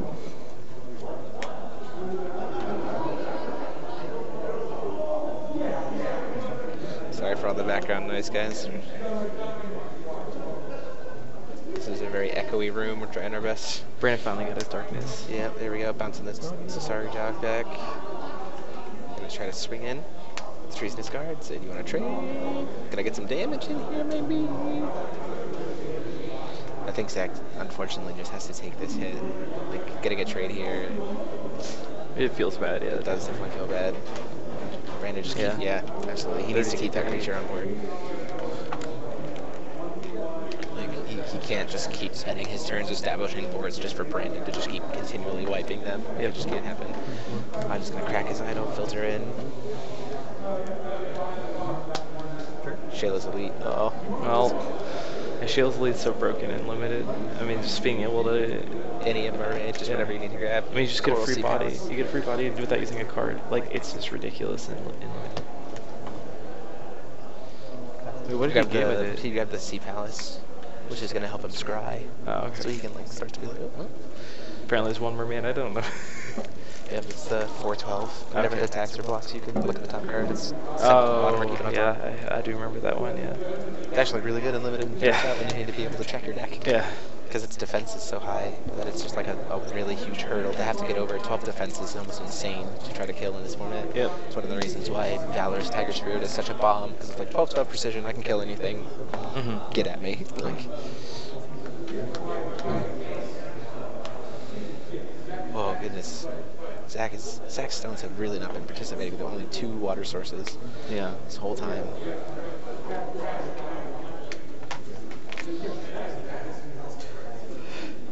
Two water sources. Only 1 limited counter left for him, and Brandon still has 2 of his. So that's interesting. Fremont takes the 6 damage, goes down to 32. Doesn't want to risk his Aqua Rifle Mermaid getting killed, I suppose. I think Brandon thinks he's ahead on tempo, and so he doesn't care about damage. He's just, as long as he gets to keep his resonators. Flame Style, yep, it's going to burn the board for 7. Yep. That's what I'm talking about. It was a And good point. there's the dog again. Dog comes back, it's just a vanilla 6/6. That wasn't, I mean, like, yeah, it was a good play for Zach, but Brandon definitely has a lot of stuff to bring him back into the game. Yeah. Especially knowing that we got the Coral That, like, Coral 8 card hand. Yeah, the Coral Palace Mermaid's going to come in here. That dog's not going to be able to get over it. Like, Yep. So remember that Zach does have the 2 flyers. Lowly Spirit Bug. Brandon's drawing a lot of cards, though. He has to start being careful about how much he's drawing. I think Brandon accepts that if the game goes to deck out, he loses. He's just hoping that he doesn't confident in his ability to... Well, now that he's used Zach's board wipe, you know, he can just start being like, well, I have a handful of creatures. Plus, I have a Song of Sympathy at some point in this game. So. Yeah, he can just take whatever Zach decides to play as a bomb. And Zach can't use that limit counter, but at this point in time, he's pretty set on Will.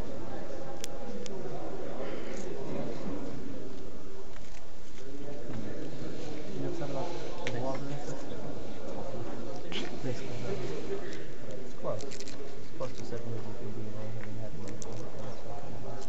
Yeah. It looks, yeah, the Rhea looks really The cool. original, the prize card is the original artwork on Sealed Rhea, as is which is still really, really nice. Yeah, for sure. And the gold one looks insane. The gold one looks really, really good. Oh yeah, that's really pretty. Yeah, the gold one is probably my favorite ruler we've had in gold. Silver's not bad too, but the gold is definitely way better. Yeah. I definitely like the gold. I usually like the silver better, but this one specifically. Magic Water Mission. Magic Warrior, good old water flyer. Oh yeah. I don't know if it's a good one, but it's a card. The 9/9 for 1/2 or whatever. He does have a Shayla's Return in his hand. I So don't know. I'm hoping they are, but I'm not gonna, you know, dilute myself past it. Does Brandon have a Keys' call? he does have Keys' call. Zach's definitely, I think, starting to feel how uphill this game has been. Yeah. Whatever. He's a big body in the air. Attack trigger. Keep it right there.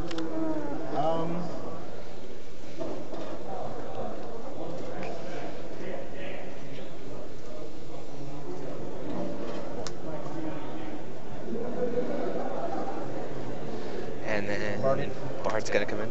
Yeah. I will go to... Kills the doggo. I'll activate the judgment ability of my room. The judgment ability of my room. so formal. I will go ahead and send it.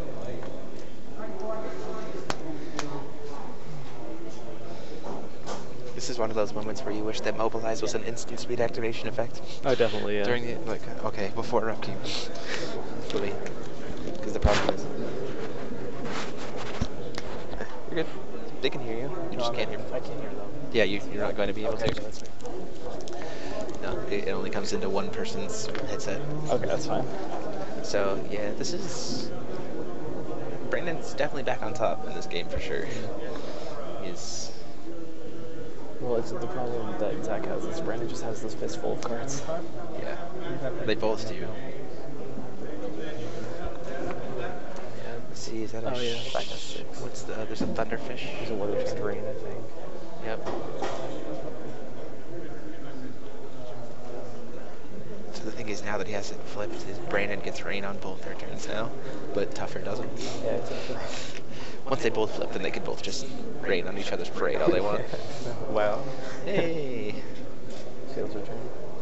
It's good. Or the, It's Cleansing Rain, sorry. yeah, Cleansing Rain bounce it back to the top of the deck during the upkeep this time, as opposed to the end of Brandon's turn. Shayla is definitely a deck that was designed for puns. I'm gonna rain on your parade. Hey. Oh my gosh. Doing Judgment here. So that the Magic Warrior's gonna get to go in for 8 damage, which is cool. He's gonna mobilize with colors that he doesn't care about potentially. Oh, it's 9, right? It's 9. 26. There we go. Thunderfish in there. They're both sitting on quite a few cards. But I wonder if he's sitting on... Yeah, he's sitting on the... he doesn't have a second mermaid though, but he's going to draw one. So he could potentially next turn do a mind control because he's to control 2 mermaids. But then There's the the Electrical Discharge. Yeah. Disgusting. I mean, it's a 2-for-1. It's a pretty good card. Yeah. Pass his turn. He knows what that card is. It's the coral. Because I got put back. Swing into the golem. There's just not much damage that can actually be dealt. Yeah, but the he problem doesn't is- with the blood ritual. Well, he knows it from game 1. Yeah. So yep, Imagine there it is. he's probably going to bounce it back to the top. Yeah. This is a really good play. There's a shield return. Forces him to use the pump spell. He's out of limited. Takes Zach to take 3 damage. 4 damage. About 4 damage, my bad. And replays Coral and a Deadly Housefly. And again, he's just putting Zach on the back foot like so often. Yeah. And Zach's already spent his burn spell. Another Weather Change Rain. Only has one, I thought. Oh, no, it might be the one he's trying to cast it during the upkeep.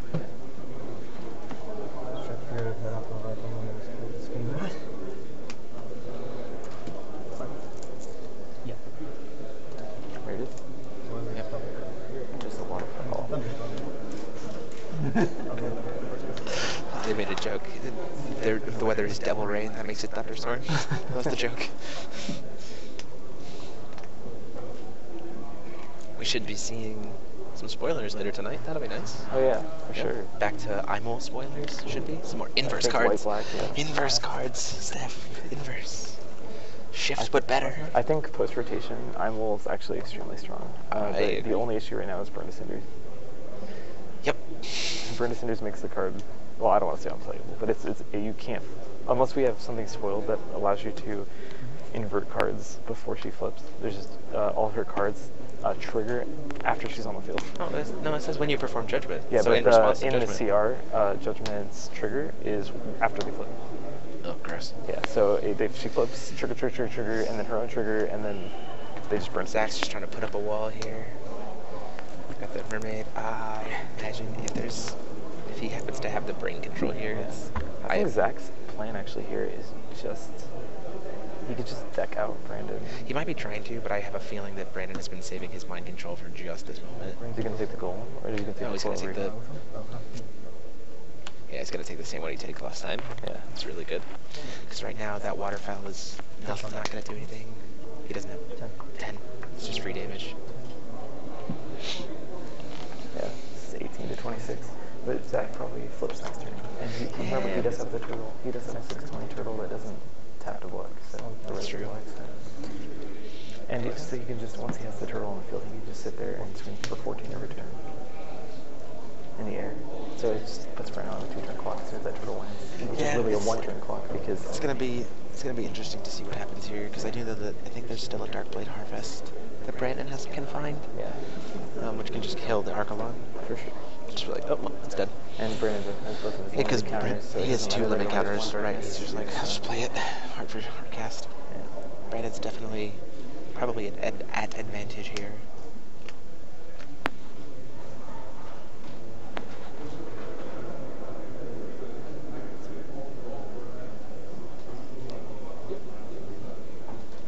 Trying to decide whether or not he wants to block. You played this last one. I did.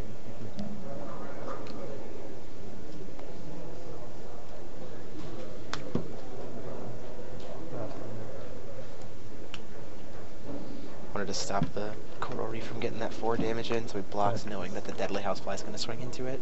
Yep. So, trying to get a picture of Brandon's hand. He's got a key spell.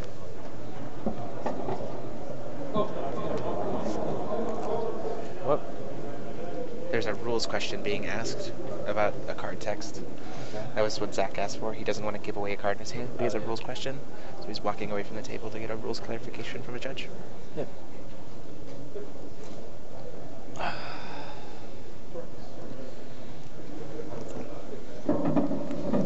And they're back.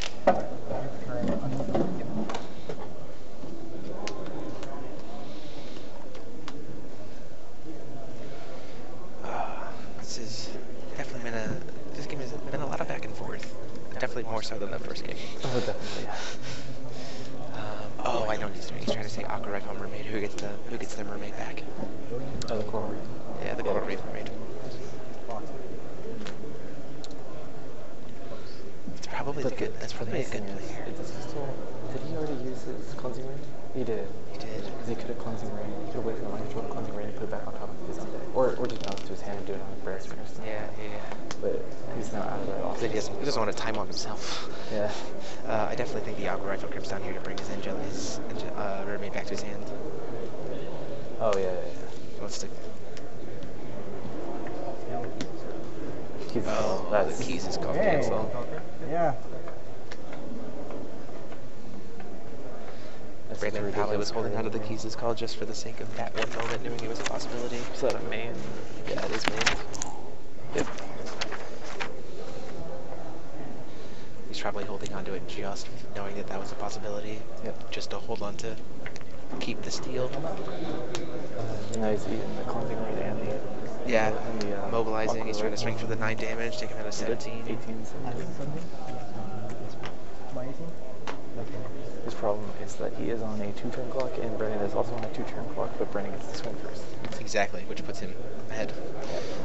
So he could flip next turn to try to block the damage. So there is the possibility that he has. So the thing is here tempo too is, neither of them have a Feast of Mortals. the main issue is that Brandon gets the free swing with that Coral Reef, because if he blocks with the Aqua Rifle, they'll just bounce the golem, and then he loses the Tempo Ward to kill in the air. Yeah, right.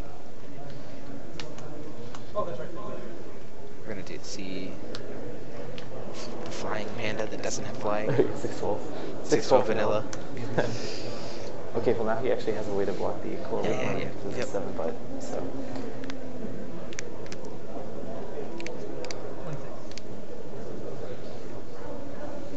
So I think Zach's actually ahead here because assuming that Brandon. Yeah, because he can just flood them. And swing in for lethal with everything. That's game. It's 21 damage, that's over. Oh, you're right. It's having the flood to just tap them both down. Tuffer can't do anything to it, everything just swings in. Yep, alright. So Brandon is going to advance to our our finals. So Joseph and Frank are still I'm going to ask Tufford if he wants to come over here for an interview. Alright. So we'll be back with that here in just a second. So I'm going to go ahead and kick us over to I just wanted to make sure before I scooped up. And camera angle. Do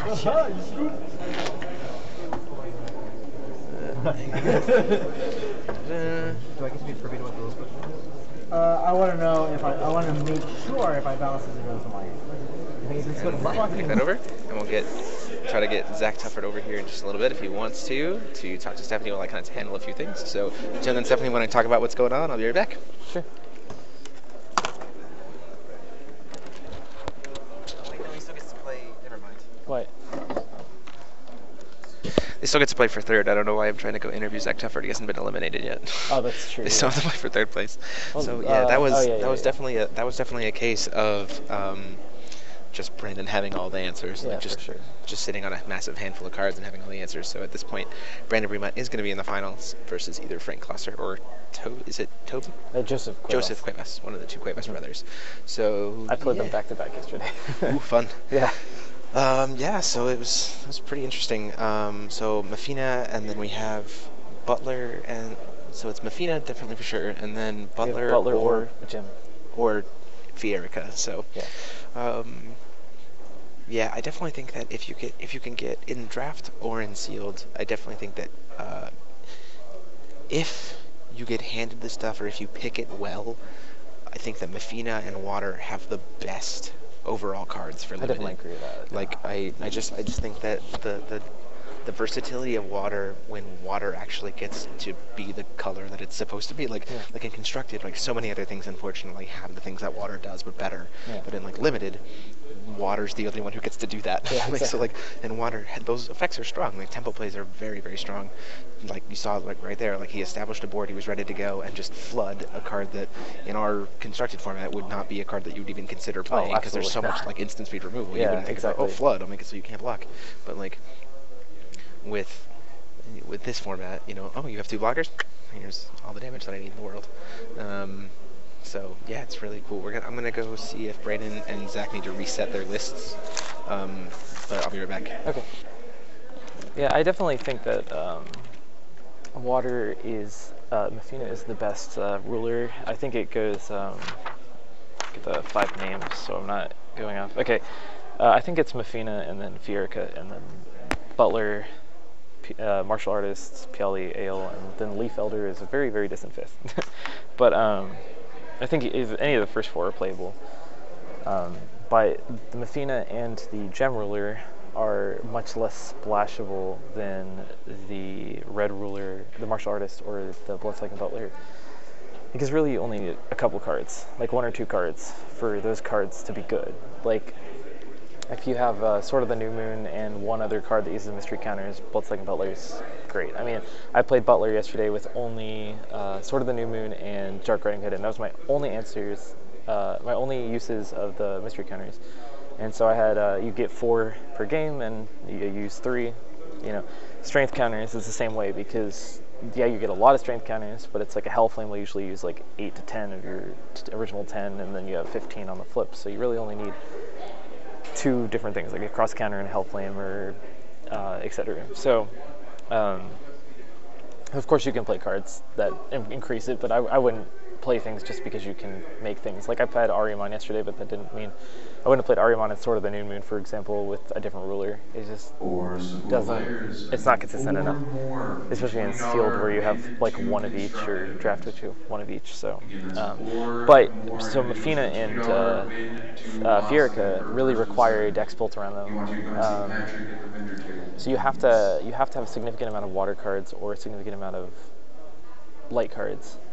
You have to have a significant amount of gem cards or a significant amount of water mermaids and things that use rain, or things that use mermaid like seabed, and or mind control. And but if you do, which is more common in draft, obviously, because you get to pick your cards. But if you do, she just is disgusting. I mean, Mafina is a really, really disgusting ruler, as is Fierica at her prime. When combined with those cards. So while the Butler and the Martial Artist are more splashable, and that makes them generally better for draft, I mean for sealed, which you saw yesterday with the top 2 most represented rulers were in fact Butler and Martial Artist. In draft, when you get to pick your cards more, you'll see people go more into Mafina and Fierica. And in top 4, we actually had 2 Mafina, 1 Fierica, and then only 1 Butler. which we still are waiting on the results of that match between Joseph Cuevas and Frank Klosser. Frank's on the Bloodsucking Butler, and Joseph Cuevas is on Fierica. So whoever wins that will be going against Brandon. Brandon will get to go first in game 1, and with his Mafina deck that we just showed. So,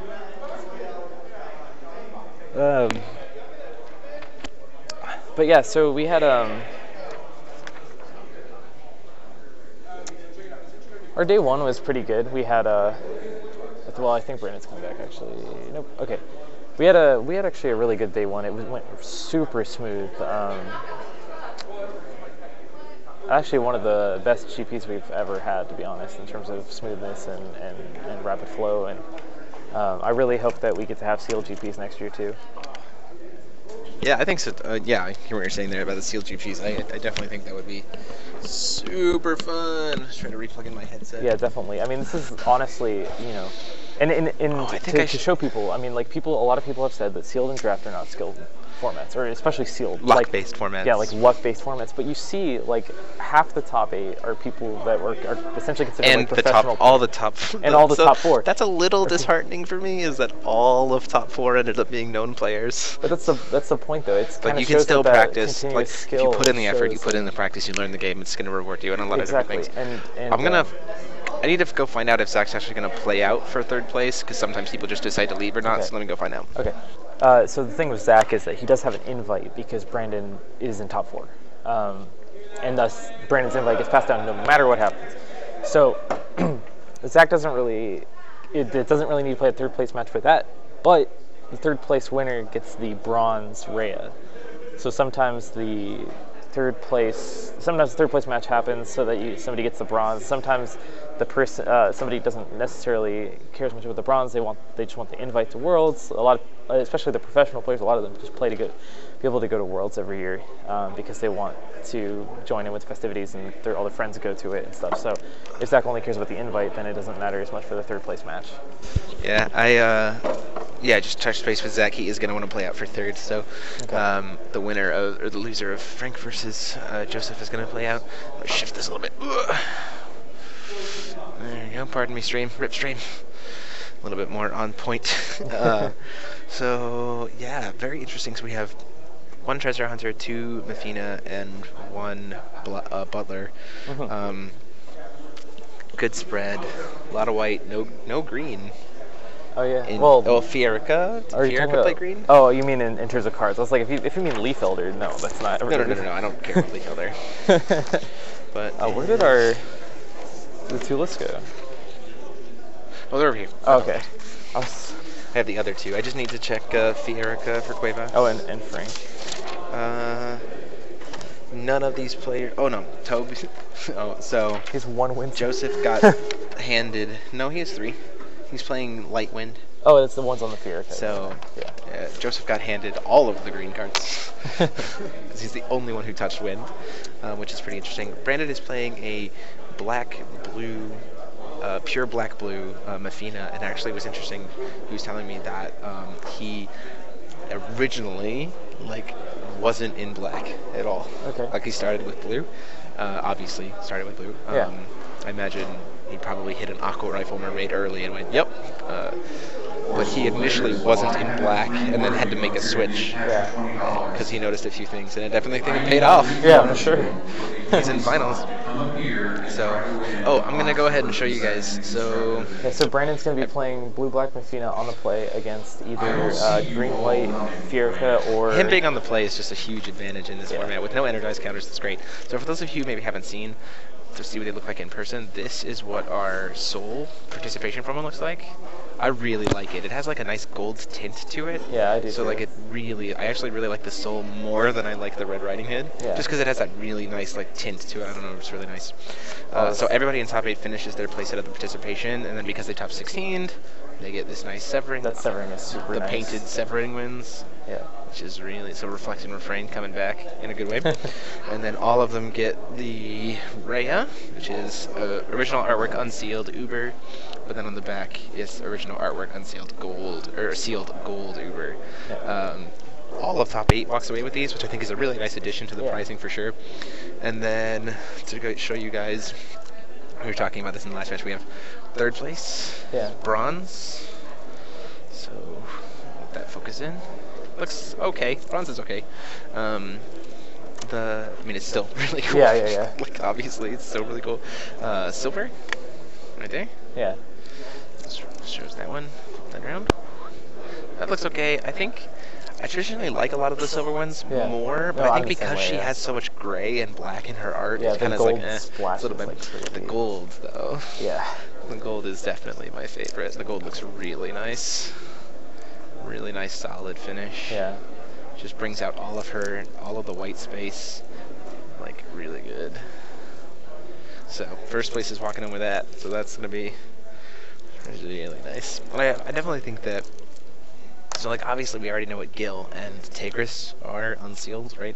So their prize cards are a little bit less hype because it's like, this is what they're going to be. Kirik and Shayla, I think, are very hyped as prize cards. Berlin this weekend was Shayla. And we obviously in Atlanta had Kirik. Oh yeah. So it's going to be very late in the season when we get but like Kirik and Shayla, there's a lot of hype because who knows what their sealed items are going to be. We're about to know, right? Because of the Time Spinning Witch releases. But like those sealed items could just be blown out of the water and the value of those goes shooting through the roof. And then Rhea, we know for a fact, has another sealed item. So like we get a 3rd version of her. So like if there was a prize card to get this season, personally, I definitely think that the highest value we're going to have is probably Rhea. Just because we've already got an unsealed item on her front, which I think really helps her be able to slim down color-wise, which is really great. And then we get another ability on her too, and it's just like, oh, it's just so much hype. Shayla might be worth a lot of money too, just because of the kind of like the quote-unquote waifu factor. I mean, it's not... It's Shayla best girl. Yeah. I mean, it's the same reason that Lumia, even when nobody was playing Lumia, had like, it was like $30 for a full art. Yeah. So... yeah, it's gonna be interesting to see what happens. So okay, so I've had a lot of hypothetical conversations with a lot of people about the potential for what Rhea's sealed item is. So on the front, she got 2 extra mystery counters, which was indicated by the 2 swords, right? So the 2 swords is the artwork, 2 extra mystery counters, woo. On the back side, her image is an eyeball or like a magic crest. So like Gil's item definitely looked like a stone, right? So then we had like the wheel production. Tigris had like the shimmering thing, so that was that. But like we don't know what, obviously again, we don't know what Kirik's is or Shayla's is, but they're the same on front and back. So they're probably going to be similar abilities, like on front and back. But like with it being a completely different symbol, it's probably not going to be related to mystery counter generation at all. I think it could be. I think it could be something like remove 2 mystery counters, destroy target resonator. Oh, I definitely think it could be I definitely think it could be a spend. Mystery counters for sure. I don't think it's. It's not going to be gained. I don't think it's going to be generation. She already gains 3 when she flips. Yeah, like, I mean, she already has so many mystery counters. So my thought is potentially a God art that's related to a mystery counter. It's like a mystery counter God art, which I think could be.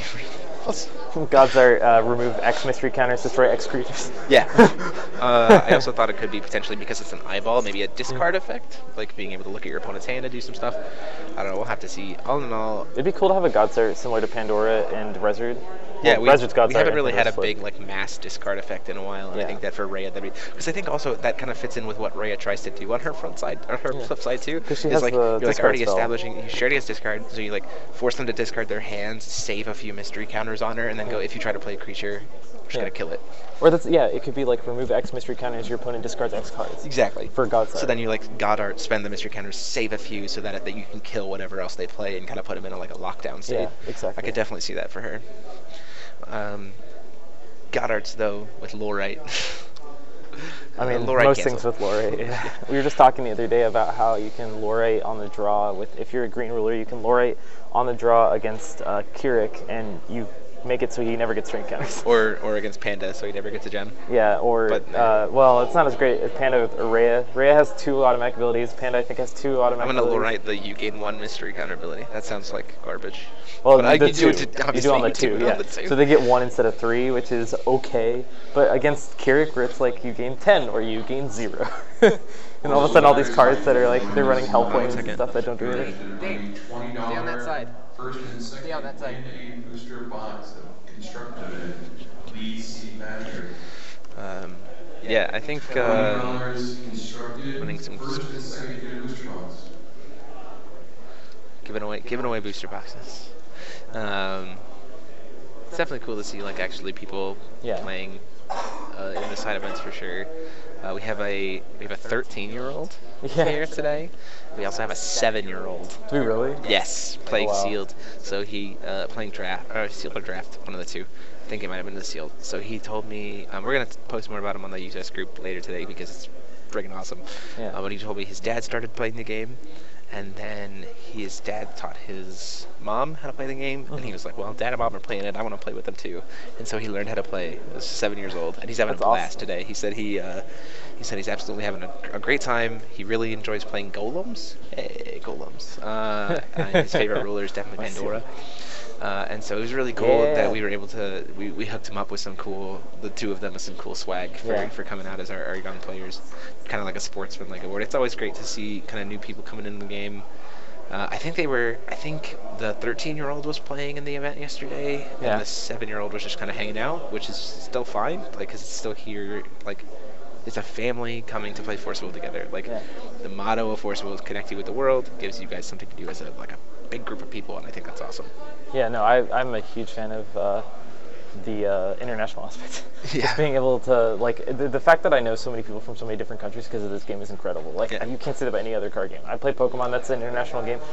I don't know anyone who doesn't live in the United States. The only person I've even heard of, like, was Igor Costa, who now lives in the US. So, like, there's just... But then with this game, it's like, I not only know of these people in Italy and Switzerland and Germany and Australia, et cetera, et cetera, but I also am friends with them. Like, I know them personally. Like, I have personal contacts with them, especially with the paid flights to Japan. I mean, I think it helps a lot because it brings everyone together. So, absolutely. Also, Tamara and Travis J, I'll look into it. I don't know that I have the money to go that quick to another tournament. I was thinking about going to Montreal. I really want to go to Providence, so I don't know if I can go to Minnesota. Minnesota's really cheap.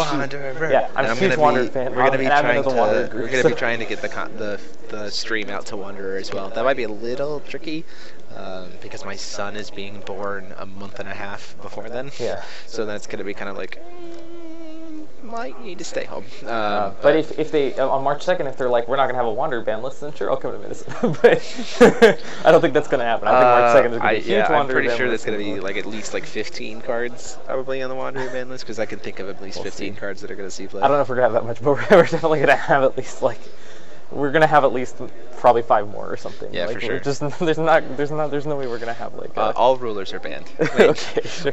Wait a minute. Except for draft rulers. Except for draft rulers, so that he has to pay out banners or whatever. Oh, no. Anyways, I'm going to try to come to Minneapolis, but it's really an issue of cost. Granted, Minneapolis is like $90 to $100 round trip to fly there from Dallas. Yeah, it's like one of the cheapest places to go to from Dallas. So I'll definitely consider it. I have a cheap place to stay, so. Hey, can't argue with that. So Brandon, so far, I think in this top 8 hasn't dropped a game. Yeah. I think he's 4-0. So that's definitely. Also, Aaron, you know you like lore. Don't even try. Lorite is his name. His name is Lorite. Lorite, yeah.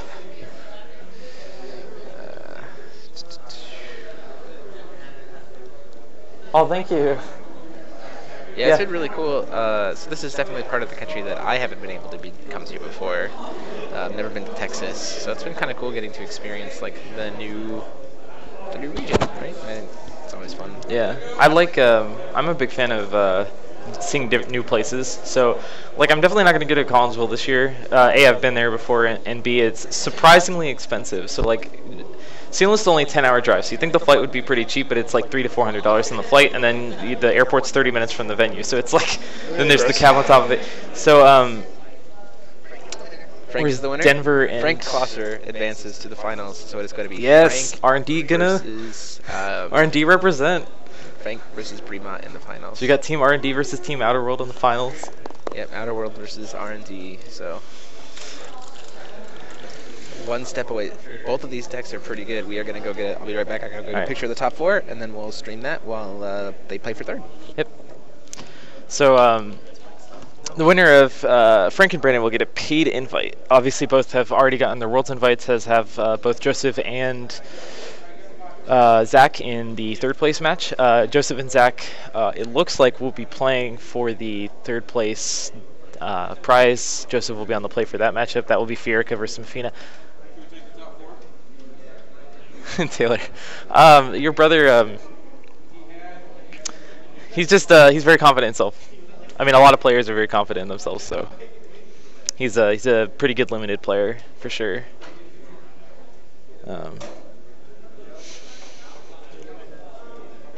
But anyways, about the different events and stuff, Denver and Minneapolis are both pretty cheap from Dallas, and then Providence is Wander, which I really want to go to. So in order of likelihood, I probably can't make Montreal because I'm trying to make Providence. So in order of likelihood, it's probably Denver at top, just because it's inexpensive and it's sealed, and I really, really like limited formats. It's sealed is my best format. And then after Denver would go Providence, and then Minneapolis would be third, and then Toronto, and then Collinsville and Montreal are basically out at this point, probably, unless I can find some really lucky flight somewhere. I have a bunch of people who have offered to take me, but we'll just see if I can get a flight to where they are. So.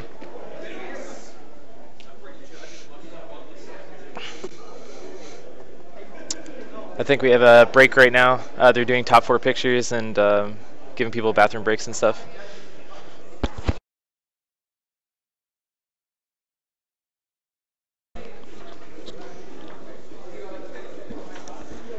So yeah, I'm really pleased at how smooth this event went, as I was talking about earlier.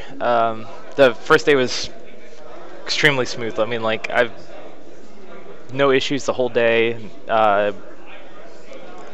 Especially with it being the first sealed GP, you know, you expect people to have a lot of questions about the construction process, the passing process, deck registration, just a lot of technical things and logistical things. And honestly, they went over really, really well. I mean, like, we had a small judge staff at the tournament, and they managed to handle an entire, crowd of 84 people really well.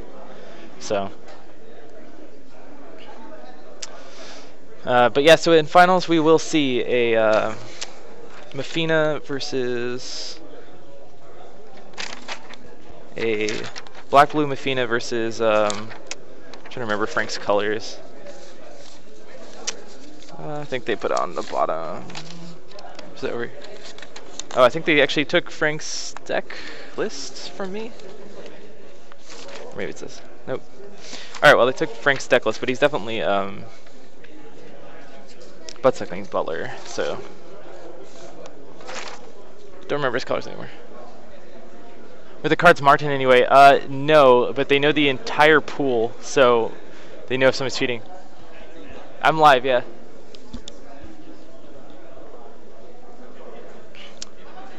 Yeah, so they know the entire pool, so they know if somebody added a card in some way, whereas the players don't know what the pool is. So if, for example, somebody wanted to add like a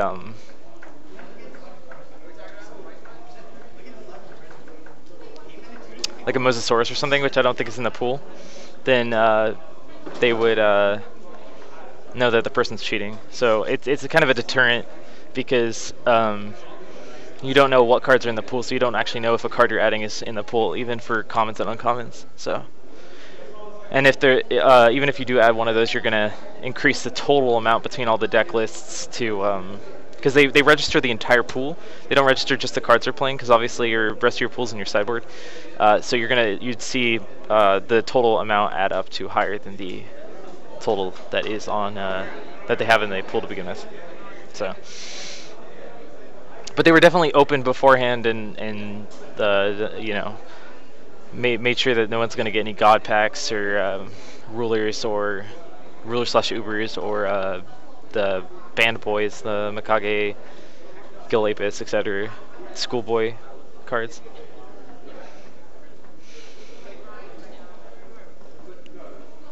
But yeah, this was a really fun tournament. We had I mean, I really encourage people to come out for Denver, because Limited is extremely fun in Force.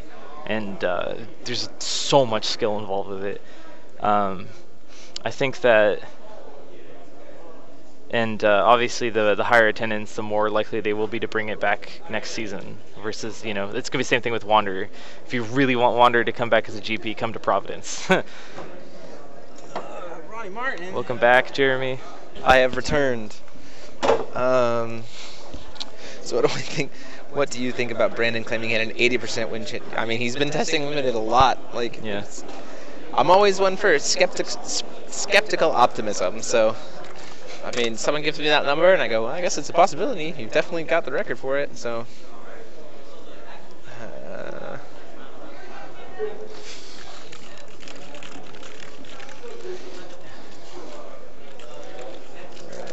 Brandon Bremont versus Frank Classer. Posts. So I'm gonna go talk to Frank before. Oh, sure. Well, you've seen cards. I'm just gonna say good luck. Oh, sure, that's fine. Don't worry, Jeremy. Oh, whoops. This is not top 8 next. It is finals coming up next. Thank you, Ronnie Martin. I'll take this. Ta-da!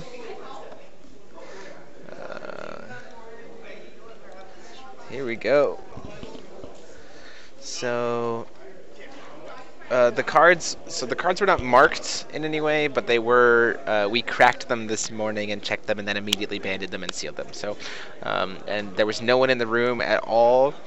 There was no one in the room at all while they were drafting. There were 4 judges watching while they were doing the draft. They were just, like, hovering over them. So there's like literally 0 chance that anything weird happened with the packs.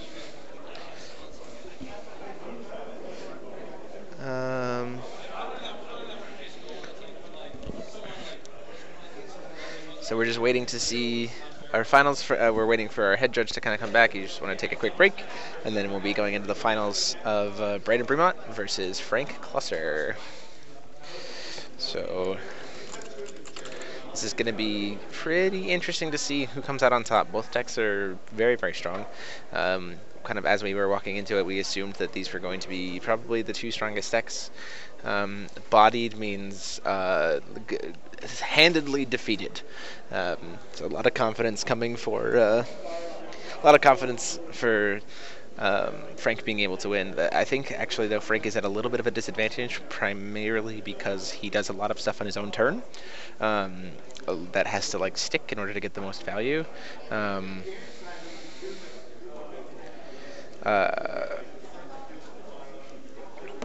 So I think with I think Brandon has a lot of ways to make Frank waste resources. So I'm gonna move this just a little bit. I apologize. I think Frank has a lot of ways to make, or Brandon has a lot of ways to make Frank waste resources.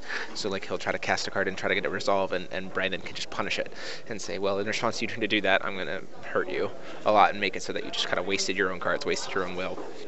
Nothing's really gonna stick. So it's gonna be interesting to see kind of how this works.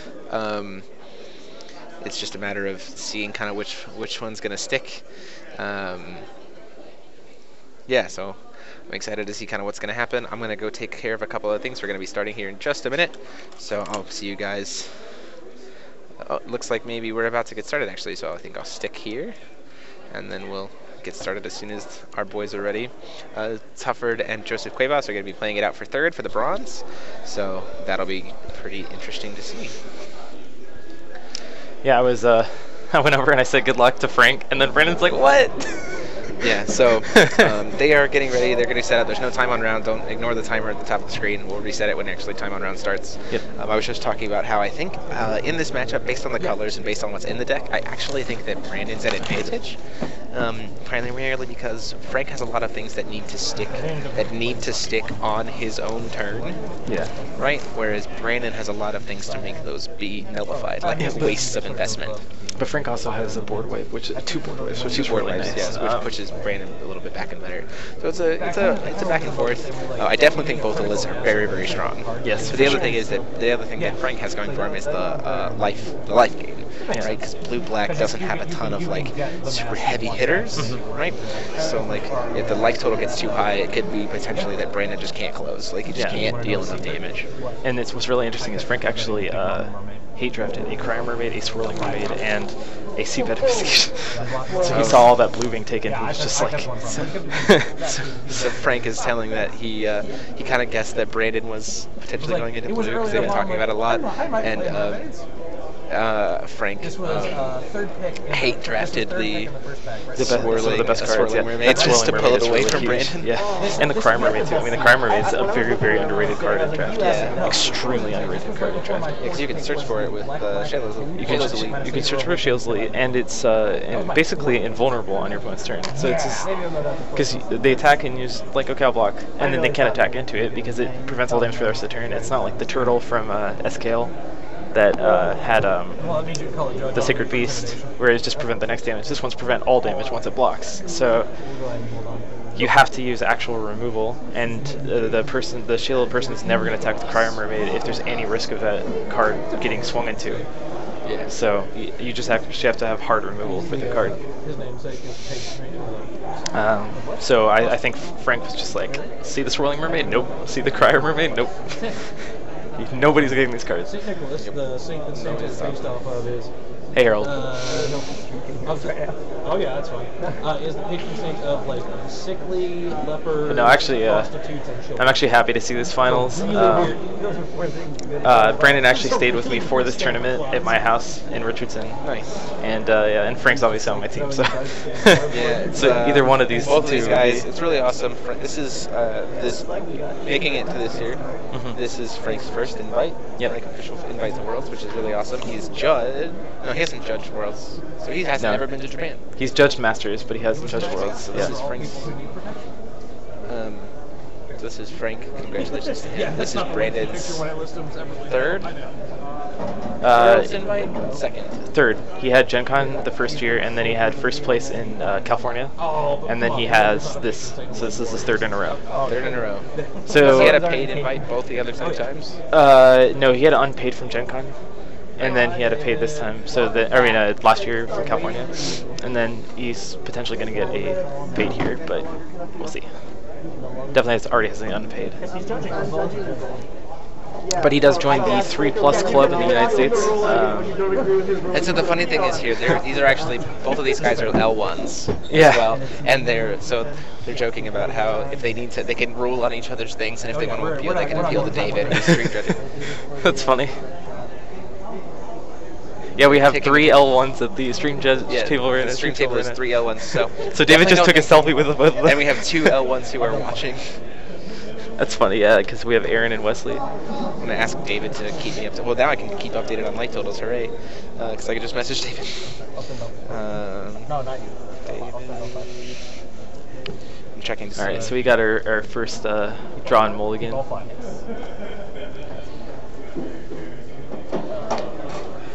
Ready? Beginning of game trigger. Oh, it looks like they're getting started. Yep. Alright, so we got 90 minutes in finals. Yeah, 90 minutes in finals. They're definitely not really worried about it. So we got a Darkness Stone and pass from Brandon. We've got a Light Stone. And pass back and forth. Yeah, his only play is the Magic Crystal of Light, which is really bad on turn 1. Waterstone, and we get the Shield's Elite with the limit counter. And Aqua Rifle Mermaid, we saw this, it's tougher. Turn 2 Shield's Elite into turn 3. Turn 3 Aqua Mermaid gets you get 3/6 in, yeah.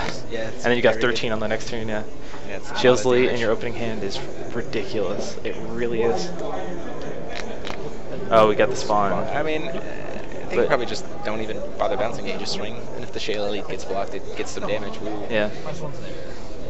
So it's going to be a 4/4. I mean, I think that's fine. Yeah. So, like, he gets to keep that Aqua Rifle Mermaid for later. He can spend this turn playing something else, like Mega Thunderfish. Yep. Yeah, having a good curve in draft is extremely important. In sealed, it doesn't matter as much because you can play a much slower, grindier game. Oh. The Thunderfish. Use the mystery counter and get it off of there.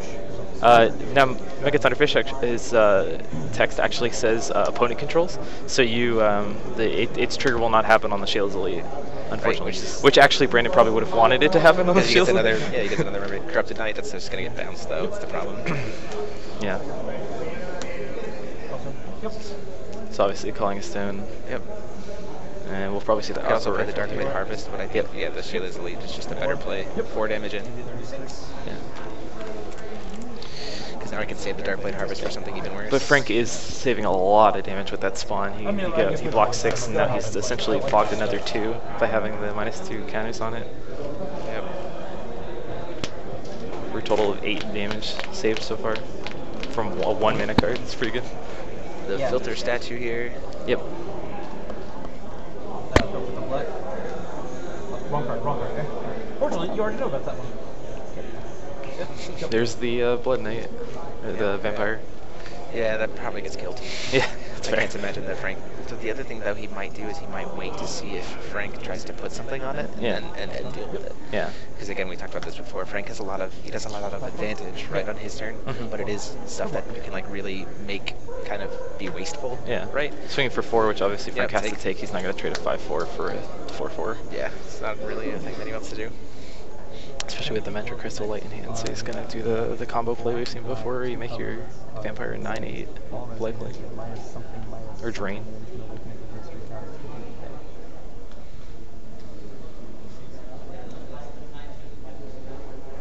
We have a ruling Getting question? oracle, yeah, you're getting oracle text on the Dance in the Moonlight, Oh, okay.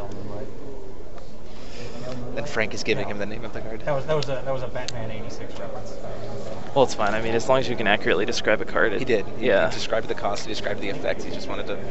Get the exact text, yeah. He's Dance in the Moonlight, which is actually it's not a minus. It's damage.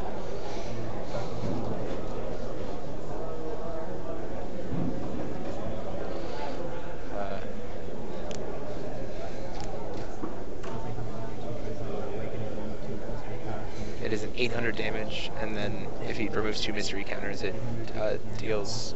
It destroys all resonators on board. Yep. No blocks. Swing for 7, and then Frank takes it. It's going 25. Correct. Doesn't necessarily care about it too much because it's got a lot of lifelink. Yep. He'll get a 9 swing into the Aqua Rifle next turn. Watchman is coming out there. Well, he'll still get a 9 swing into the Aqua Rifle and force the Watchman to take it. Yeah. If he has the crest. But he does. Has the crest. He had it in opening hand. Did he? Yep. That's why I was saying that was his only turn 1 play, which is just a terrible play, yeah. On turn 1. With no targets. The best part, I think Magic Crest doesn't even target. I think it just says put 4 1/1 counters on any of your creatures, on any resonators. So, He's gonna try to do something here with his 1 black, maybe a filter. I'd be surprised if it's to face. It does look like it's to face. Yeah. Oh, he's gonna. So he's gonna 34 to 31. I would have thought he would have gone for the Aqua Rifle and forced him to block with the Watchman. 34, right? 25 plus 9 is 36. No, that's 11. 30. I can't count. So It's okay. 31 to 34. Go.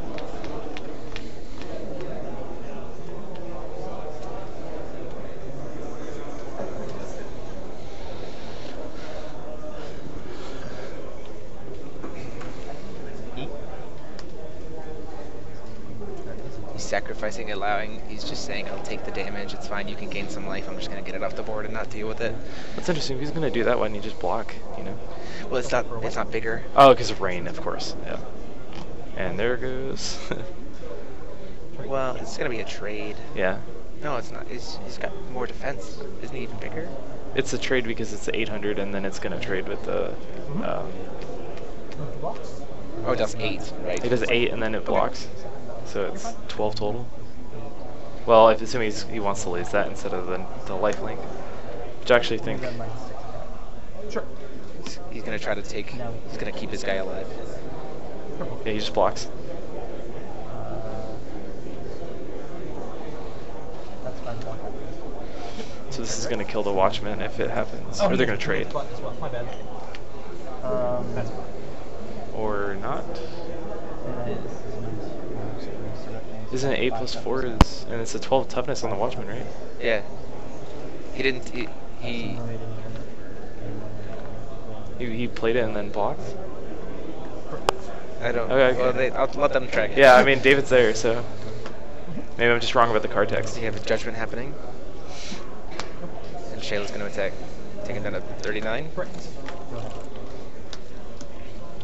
So, having dealt with one of those Watchmen on the same, the bird on the same turn it came to play, it feels actually pretty good. However, at this time, Frank's probably just going to hard cast that Crippling Light. Yeah. He also has both of his board wipes in the hand. That's pretty powerful. Yeah, that Crippling Light's going to come in. He has no reason not to.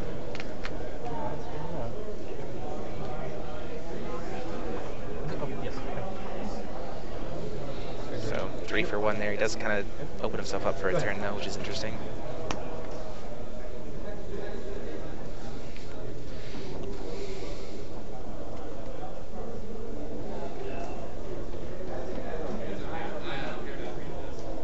Combat. Yep. 10 damage in. 29-31. Guardian of the Coral Palace. And there's the 4-will mermaid, the Sky Mermaid, and we have a Deadly Housefly. Yep. So definitely come back nicely after that board wipe. Unfortunately, there's just another board wipe on the field, but he can't awaken it, so that Guardian of the Coral Palace just gets to be safe. Yeah. And also Melfina is also safe, because it doesn't, Rampage Laser Beam Gold. 10/10 dies and it doesn't go. At the end of turn, banish this card if it attack or block this turn. Go. So it's a 10-10 golem. Yeah, it's the 10/10 kills itself golem. It's really good against the J-Rulers, though. Yes, because it just is a nice free trade in. It's basically a J-Ruler removal spell. It's getting the scribe. Looking for white. Master of the Sky.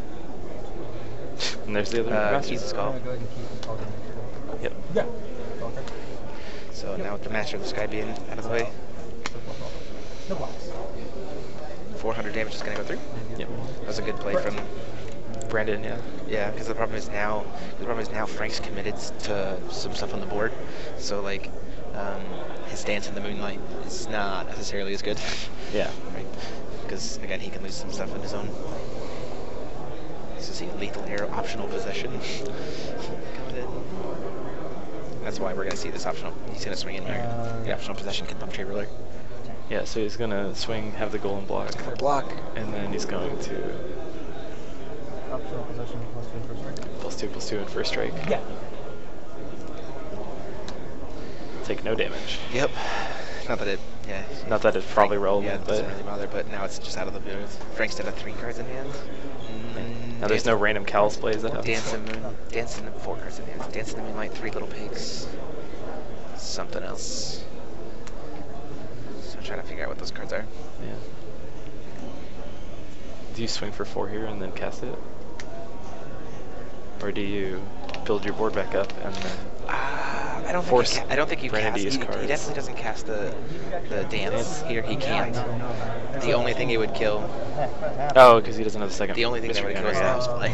He needs to flip for sure. 3 little pigs. 3 little pigs are going to come out though. And that's a nice little life point swing, and he's already lost his. He's already lost his Keys' call. Nice pick. Yeah. And we'll play the Corrupted Knight you know about. Sorry. I'm sorry. Oh, you're fine. Go. So this is a pretty interesting board state for both of them.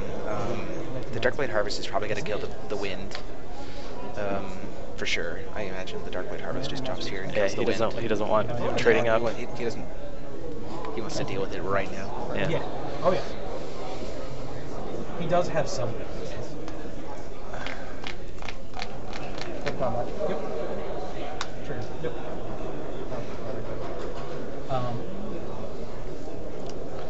One nice pick. Yep. It's going to gain 400 life off the life pig. Good combat. Yep. Yep.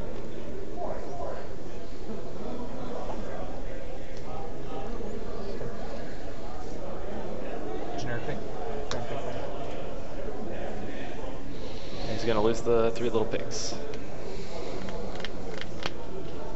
Yeah, definitely. I think the smartest play here is probably to just Dark Blade Harvest the Master of the Sky and get it out of the board, because then his Deadly House Fly is much more valuable. Yep.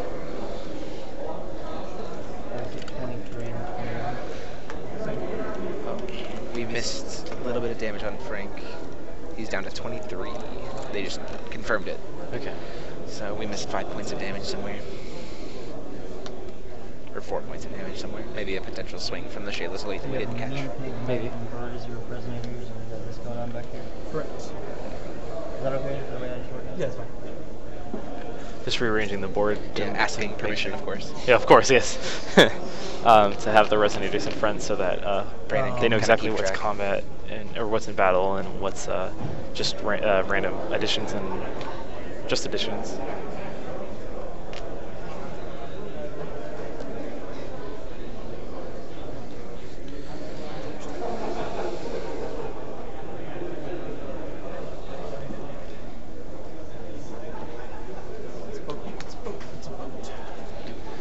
Gemboat Alexandrite. What does that do again?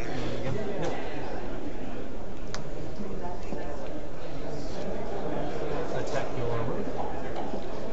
He's going to attack with the Corrupted Knight. And use the ability to deal 400 damage to the blocker, and Brandon allows it to happen, and That's a little bit of a misplay.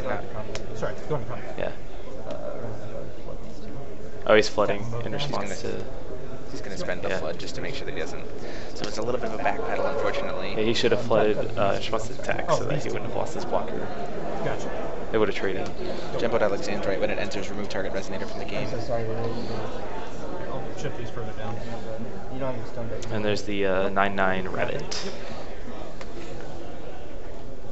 Which I actually really like in this because it's a goes to graveyard trigger. It's not a leaves play trigger, which means that Brandon bouncing it doesn't really matter that much. Whereas having a 9/9, Oh, he is going to kill the rabbit. That's very interesting. yeah. Well, Oh, Frank it's goes to like- 18. Yeah. I mean, it's a damage spell in a way. 18. If Brandon has a way to potentially deal some like Because pump he's up spell 16, here. right? He has 16 on board. Well, he has the remnant in graveyard to do another He plus has currently has 2. What's I thought it was 16. 14 on board. Oh, it's a 4? Okay. But the thing is he has a flyer next turn because he can use his. Pump it down to 2. Targeting that for first, I guess. Sure. Oh, there you go. Yeah, he's going to 2. All you. I think he's down to 2 life. Just saying, I think that feels a little greedy. Yeah, because you could have used it to give flying later for evasion, force people to block whatever, and then. Yeah, he does have his flying. filter counter, so maybe if he tries to, he's thinking like maybe if Brandon tries to trade up or his things are safe. Yeah.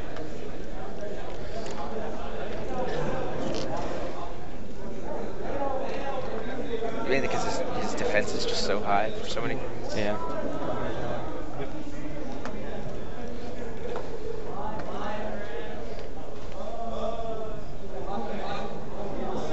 Playing for the crippling light. Oh, he's going to do judgment. Yeah. 3. Oh, now he can Dark Blade Harvest. But that doesn't feel good because it's going to hit his own stuff. It's going to literally destroy all resonators on the board and leave them each with a ruler. Maybe Dance in the Moonlight. So that doesn't hit J rulers. Yeah. So they're literally just going. I think that puts Brandon in the lead. Why would he do that? It seems really weak. Spend his whole turn to leave Brandon with. Oh, well, No, because he has the Brandon's J literally roller. just gonna. Brandon's literally just gonna play this and deal 3 damage and kill it. He just had to put him at 3. Oh, and put him 2 and then play the thing to do Blood-sucking 2 bard. damage. Yeah. Blood-sucking bard, gain 3. 200 damage to So both people. Brandon takes game All right, 1. so Brandon takes game 1. Yeah. You got game 2. If Brandon wins it, he is your GP Texas winner. Yeah. It was a really smart play. Steven, he always asks permission. He's not. He doesn't just grab things. Yeah. Frank and Brandon are also pretty good friends. Yeah, they are for sure. It's not just some random person. Yeah, like that was really smart play line from Brandon, just being like, I got the Bloodsucker, I can push you down to 2, just like, you know, especially since he knows probably at this point that was the correct play. If he has it, because he's already dealt with the lifelink. There was no way for Brandon Frank to be able to gain life. He's just like, whatever Frank does, all I need to do is just stick this Bloodsucker and kill it. Yeah, and you know, unless Frank has this random Keys Skull. Yeah, which that I just Brandon has. Yeah, so you'd have to have another one in format or in the pool.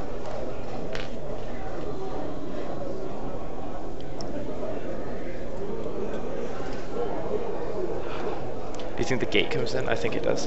Oh, of course. Yep.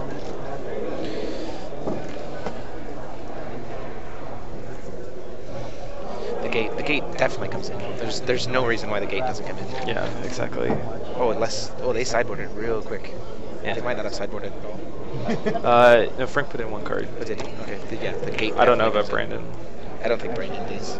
Looking at Brandon's pool, there's really not especially since he's decided to go pure black-blue. I mean, he can't. Like, he didn't really get a ton of darkness stuff, and he's playing every water card in his head. Stop. Like, in his. Stop. It's how this is going to end. So, right? It's going to go to game 3. Neither of us can agree. The only blue card that Brandon is playing, they're not playing, that he drafted, was 2 dinosaur surfacing.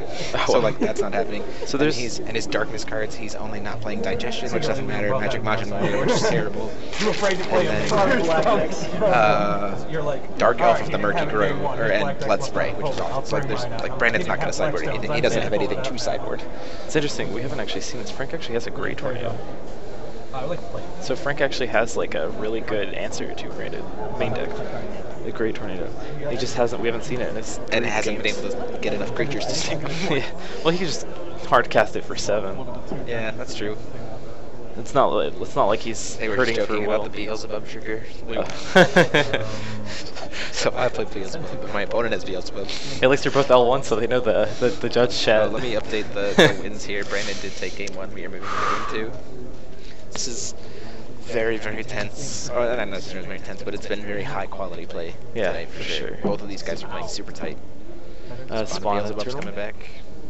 It's a good turbo play. Brandon unfortunately does not seem to have a turn 1 play, so it's going to take some early game damage. Yep. 40-37. 37. No turn 2 play for Frank. Doesn't really need it. He can just kind of try to bide his time. He's already got. You can see the Shayla's late. Angler Panda. Yep. And no gem is what he's saying. So Still has a trigger. Doesn't get to draw a card. Yeah.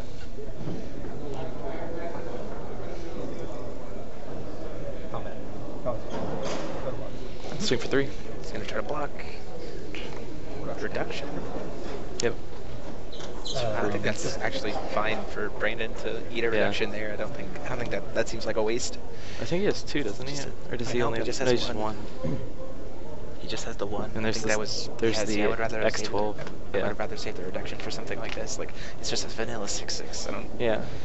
I think Turns it into a 4/4 if he crashes into it. Like, okay. Yeah. Attack trigger only? Okay. So he gets to scry. Yeah.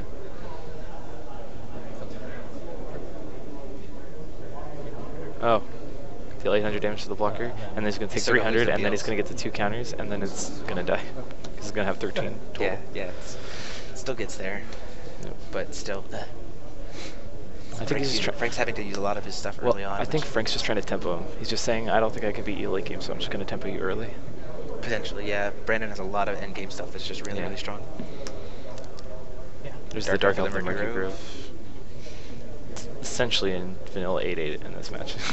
But yeah, well, with how little. Well, every time. the flyer matters. It makes it so he can't attack. You can't attack with flyers. It's basically the pseudo reach. yeah, essentially, it's basically putting this stalemate where he doesn't want to attack with this 412, and then he can't attack with the 8/8 either. Yeah. So Yeah, he can't swing.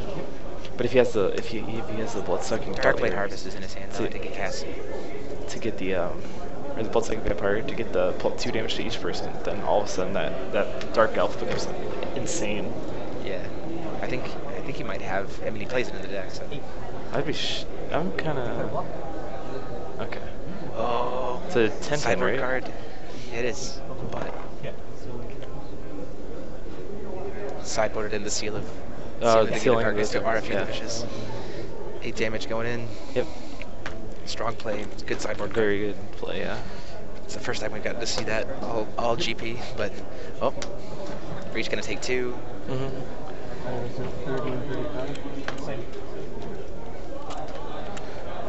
Trigger. Oh, I'm sorry. Trigger. There we go. They got it. Judge. That's when damage is dealt to you. Yeah. Oh, So now yeah. he's got a yeah, 9. Gotcha. Gotcha, yep. Because you're on Duke. Yep. Yeah. Actual Dark Elf synergies. What even is this? Stop me. The two of them joking about actual Dark Elf synergy in a sealed deck. Yeah. He's only a warning. It doesn't matter.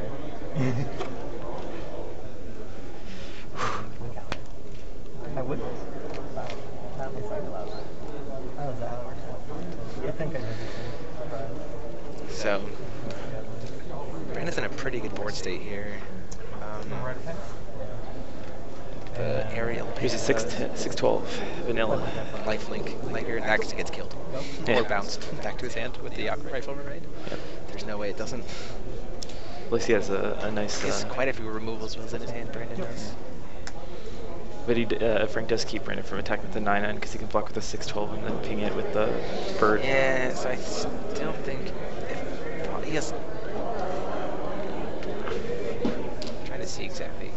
He's gonna, yeah, he's got a lot of plays. He's gonna try to So he'll block with the 612, and then if the damage gets dealt, then he pings it after the damage is dealt. Yeah, so Or that's interesting that he does it first. I would wait until the damage is dealt and then do it at the very end of the attack step. Well, I still He's not a blocker. He's not an attacker anymore. Yes, he is. Oh, is he? All the way until the end of He's the gonna attack let it step. happen. Oh, it just gets around combat plays. Like if he removes the blocker or something. Arrow though.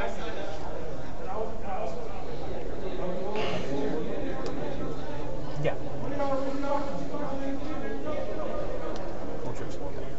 Oh, yep. He did. What is It's to it? kill. He used the lethal arrow after swinging his Oh, yeah, guy because it's not. Okay. Aqua Rifle Mermaid bouncing the 612. It's a really good tempo play. Play 3 That's a will really strong, force him to really replay strong 4. back. Yeah. I know that, I think Frank does have his new called Resonator spell though, so Brandon has to be careful not to overextend. Well, he's also, the thing is he's seen both of Frank's board nukes now, so he knows that they exist. He's also has seen the fact that he also has seen the fact that that Frank has 2 of the bird. So I'll be right back. We've got our 3rd place. Who took 3rd place? -6, -3, and Joseph? Okay, Joseph Cuevas took 3rd place. I'm gonna go hand a few things over. I'll be right back. So Steph, it's on you. All right.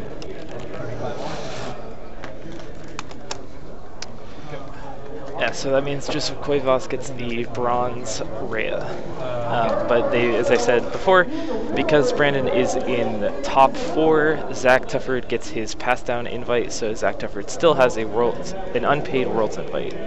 You're going to see the swing from the Dark Elf into the trying to 800 that guy. Vampire, and you see that second Winds in the Sky to kill it, to save his lifelink Vampire.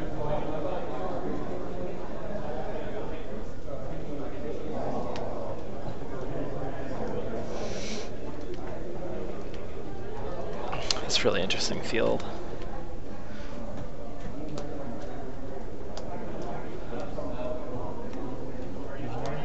Yeah. See the Mermaid Visionary, 0-3, draws a card when it goes to the graveyard. Yeah. And you see the Song of Sympathy to steal the 4/10 flyer. 7. So that he can swing freely for 7 in order to get in a...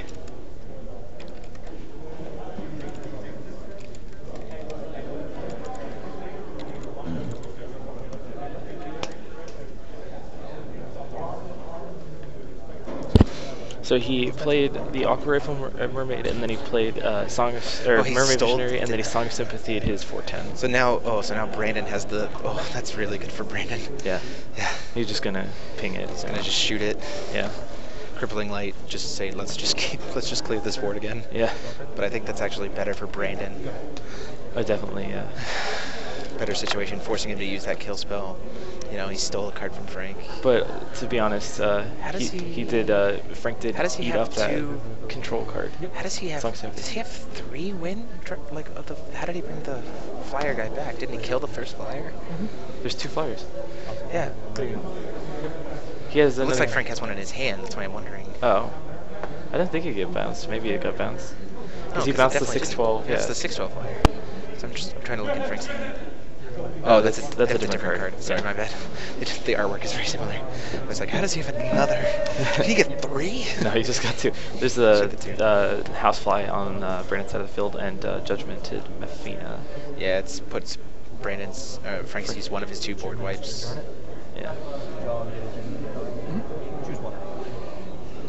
Can pick water so that he can get his panda Gem to have card and flyer. a draw card. Yeah. Filter for green. Tap to administer Garnet. Great Tornado targeting these 2. Oh, Great Tornado. That's huge. Woof. That's really, really good. It's a really big play for Brandon. Or for Frank, yeah. It's really That, huge. I think, puts Frank ahead now. Significantly. Brandon just doesn't have a lot of cards, and his deck's all about parity, not about card advantage, except for Seabed. Getting rid of the J ruler was huge. Yeah, definitely. Yeah. Shayla's Elite gets to go in and grab a mermaid. Oh, Brandon actually doesn't have Seabed. That was Zach's deck. He's out of mermaids though, which is not good for Brandon. Yeah, he drew all 3. He drew the Scry one, the Aqua playing Rifle, his and first the of his 2. Mercenary. First of the 2 Watchmen, yeah. But Frank's gonna get to play his 612 next turn and probably flip and just put a bunch of pressure on Brandon. And Brandon doesn't really have a lot of pressure, unfortunately. He definitely doesn't have an answer to the J Ruler. Checking how many cards they each have in their decks. Yeah. They've both been drawing cards at a pretty similar rate. Mm-hmm.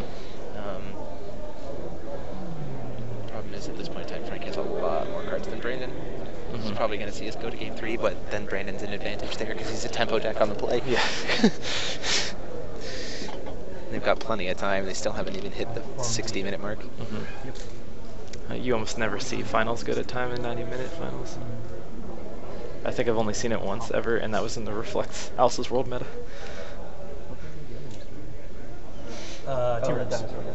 Between Tufford and Valentino.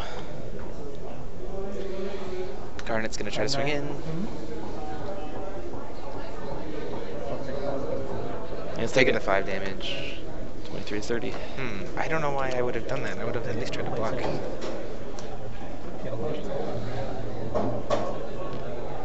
Gains a gem, right? I don't know why you wouldn't just block there. He knows the reduction's gone. Oh. So that is a second bird in his hand. Oh, yeah. The second one was never... Did he Spider's Web for it? How did he... Oh, Spider's Web. Spider's Web brought it back. That's exactly why.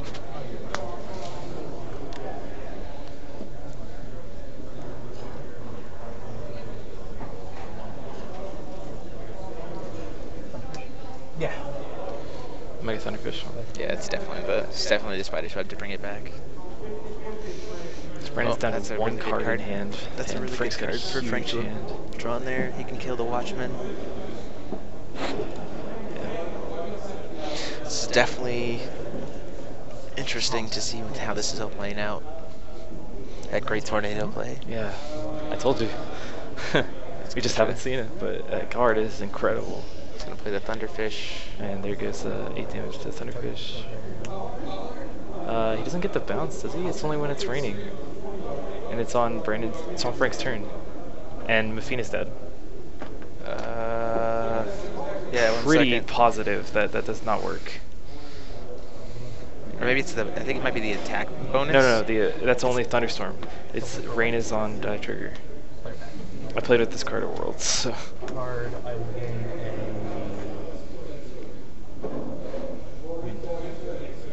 Oh no, it top decks it if it's rain and Yeah, it's bounced. yeah, Okay, so I it's knew still there was bounces a something. clause on that. Oh, I think there was 10 Flood. damage done. It's gonna try to kill Maybe. the 410. Oh no, I think he blocked with his Watchman, Yeah. so he didn't take the damage there. Or maybe not. You can check life totals. Message David. I believe it's 20 to...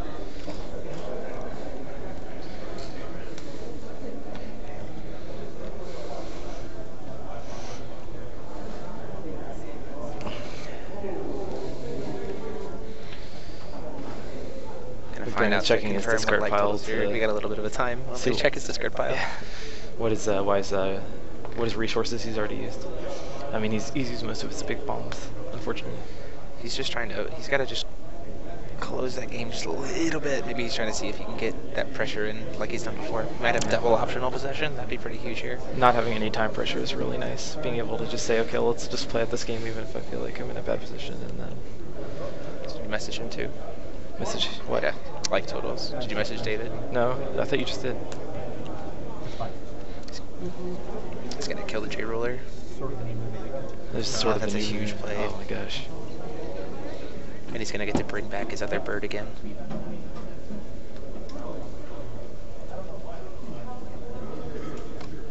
Uh, 28 to 20, yep, or 28. Does he bounce as well? He's bringing back the Garnet. He put his Garnet back in hand instead of... Yeah. That's much better than the 410 to deal 8 again. Yeah, this is probably going to take it to game 3, but at the same time, Brandon doesn't really have to worry about the time too much. Yeah. If Frank gets it, then he gets it. He's got plenty of time to play game 3. And again, he's a tempo deck, and he's on the play. Yeah. Very good. That is. Frank's definitely going to get a free 4 damage here. The draft packs were 2 Ancient Knights that's and 2 killer. Advent of the Demon King. That is absolutely killer. Yep. Yeah, Brandon's just going to say, let's just go ahead and go to the next game. Yep. So we go to game 3. It wouldn't be a good finals without it going to game 3, right? The draft picks were from 2 packs of Ancient Knights and 2 packs of Advent of the Demon King. 2 of each. And you go Advent, and then Ancient Knights, Ancient Knights. Yep, they did Advent, Ancient Knight, Ancient Knights. And we videotaped, so now that they're both on stream, we videotaped Brandon drafting. Okay. So we had a camera in front of Brandon. No other cards could be seen from any player other than Brandon. We make sure that Brandon drafted in front. And so what Brandon and I are going to do later this week, I hope they can get it up either this week or next week, we are going to have him voice over his draft and talk about why he picked certain things and what the process was. And I think it's going to be really cool because competitive drafting is definitely something that hasn't really been represented in the media for Force. And Brandon has been doing a lot. So I think he has a lot of information to provide. And so being able to see him commentate over his draft as it happened at a GP, so like an actual competitive level, I think is going to be a really cool thing for us. Going into the finals, they have practically an hour. Yeah. Going to game 3, 55-minute game 3. Yep. In draft with 25 cards. Someone's going to mill out. Yeah. You see Frank having that opening hand light crest. I'm going to The rest of his hand is pretty low, high costed though. So potentially on what he floods his hand with here. Oh no. That hand for Frank is like turn 3 at earliest. Right? I thought he has spawn. I thought... No, he doesn't. That's the vicious. Oh, it's the 5-minute. His first turn is turn 3. Frank can't play anything until turn 3 with that hand. Yeah, crippling. His board wipes, which is great, but at the same time, he's going to take a ton of damage. Yeah, but what may happen is if Brandon realizes he doesn't have anything, he's going to just overextend and end up getting blown out. He definitely could overextend here. Oh, that helps Frank a lot. That Brandon's not getting like the turn 1-2 shields late. Not getting that kind of huge. Definitely house flame here. AKA nobody attacks ever. Well, we can just trade into each other. Yeah, well. Yeah, okay. That works too. These. Oh, I'm sorry.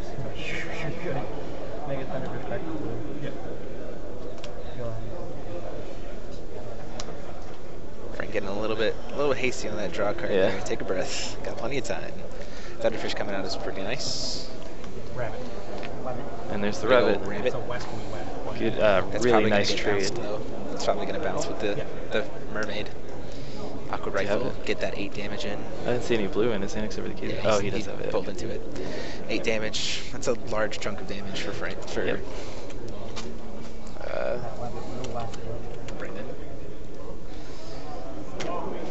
See, he has the Sealing the Gate of Darkness as well. Well, which is really what's good. interesting, what Frank probably does, he plays the bunny, and then Brandon swings in with the 8/8 so that he'll bounce it, but then it gets 7 damage in, but then Frank can He's going to just go ahead and board deal wipe the 8 damage to the board. He's just going to spend his turn and board wipe it. Or that too. Unless Brandon happens to have an optional possession here, he can maybe save one of them, otherwise he's just out of luck.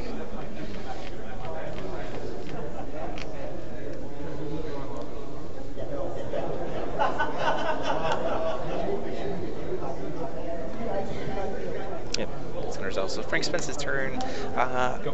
He had to do that. Like, that was the play he had to make. Frank had to play that there. Definitely. But it's still not necessarily ideal because he spends his turn.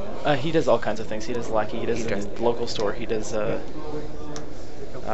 Brandon doesn't live in DC. He lives in Back-to-back board Phoenix. wipes here would be pretty strong for Frank potentially, but again, he's spending his entire turn doing 2 board wipes without having anything on board of his own, so that's kind of eh. Brandon's also being really careful here to put 2 creatures on board at any one time, just in case there's a gate. Yeah.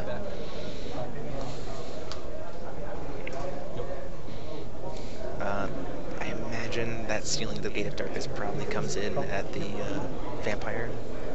Yeah. You don't really want to do it on the bunny. Because he wants the rabbit to die. Yeah. Removing the bunny from the game is just, actually kind of a non-bo. Or just doesn't work very well. Shift that to the bottom. The scry is really insane. Yeah. Especially when there's such a big difference. Well, he's going to between good RFG the draws bunny. He's going to just get that Free 4 damage. damage and go down to 28. Dice turn. and then 5 another in the air, 5. take it down to 23. He's just trying to say, let's go.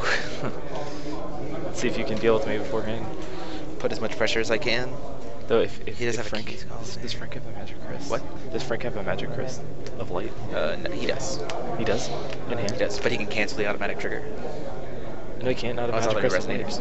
light. Yeah. So if it could. If he plays that, he swings into the bird, and then he just gets a ton of tempo I back. imagine that there's probably something like.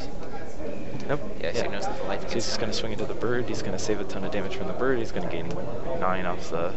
But he can cancel the blood sucking trigger because that's an automatic trigger. Yeah. Trigger on the chase. Okay. He's gonna Yeah, he's going to keep his call. Yes. Yeah. So there's no life gain, and then he has actually the lethal arrow. So you can just. Oh, and he's going to gate. That's really big, too. Now he gets the scry.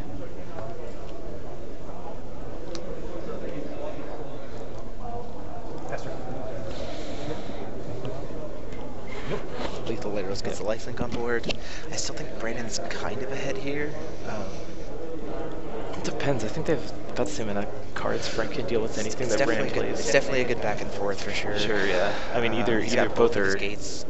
We'll probably see that Brandon mermaid has a who lets Watchman in hand. Standard Judgment. He probably flips over. Probably plays the mermaid that lets him draw a card too. Yeah. Yep. Sets up a nice little wall there. Yeah. The problem Stopping for the Frank is that lifelinks. Frank doesn't have a lot of threats right now. Yeah, stopping the lifelink is also really, really good for him. He has a ton of answers in hand. He just doesn't have like any. He has a vicious Does he have the redemption, Great Tornado? crippling light. Golem doesn't do much.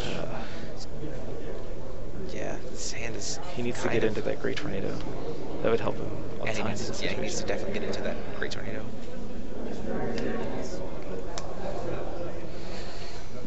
So what he can threaten right now is that if he Like swings a into Shayla's Athena, return. he brings in the blocker and then And gets Shayla's the return, scry is, to Shayla's try to return get is that Great actually Tornado. really strong here. Because he can Oh, play because his we bring it back to his Darkblade, own. harvest the guy out of the way, just kill it. Yes. Yeah. He's going to get all this damage to go in. And then he's going to bring this back in and then bring it back to his own hand, which is really big. He's going to bounce it back to his own Yeah. hand. Before we even move to blockers, so he doesn't even get the scry. 10 damage comes in. Yep. That was a really strong play by Brandon. So the Gate of Darkness only gets to go once, right? Yeah. So he's essentially used another one of Frank's answer Unless you can cards. somehow get another card removed by it, but that can't happen right now with any card in format. Yeah, Brandon is, because again, Brandon only has to get Frank down to 3. Like at any point in time, he only has to get Frank down to 3. Because Bard. It does 2 to both Oh, players. yes. Yeah. No, Bard is 3 damage. Oh, the Bard. He Wait, only the has to Bard? get Frank I thought he down had to 3, the and then blood Bard. sucker. Okay. Just kills him. Well, here's a Vicious Wounded Beast to try to trade off with the thing. He has used the Aqua Rifle. He has used the Mega Thunderfish. And Brandon doesn't have a Cleansing Rain. He's used the Shayla's Return. I think he's actually used all of Brandon's bounce. Yeah. So it actually does save a turn, I think. It trades with the This is Athena. actually an interesting position. So Brandon, I think Brandon's probably going gonna to pass pass his turn, yeah. I imagine. Yep, he just passes the turn. And There's no real reason to Frank's push. just really needing to get into that Great Tornado. The second he gets into the Great Tornado, he gets much better Yeah, Great position. But if Tornado he doesn't would be draw it, then really it's good. gonna be very He hard. still to doesn't see it though. Crippling Light doesn't help him at all. He's got too many big creatures on board. I think you have to flip here at least. The thing is, Brandon can just take swings. Brandon doesn't care about swings right now. Like, he's just gonna take the damage. Well, that's what I'm saying. I think you just flip and then. Ooh, Frank's calling stone, getting all 10 stones. This has been pretty traditional of Frank. I haven't really seen him do judgment until he gets every stone out there. That's fair. Oh, that's the 6 mana. That's the one that gets the RFG a target creature. Yeah, every turn, right? Yeah, it's a tap to do it. Oh, Right? yeah. It's a non-Magic Stone, non-J-Ruler entity.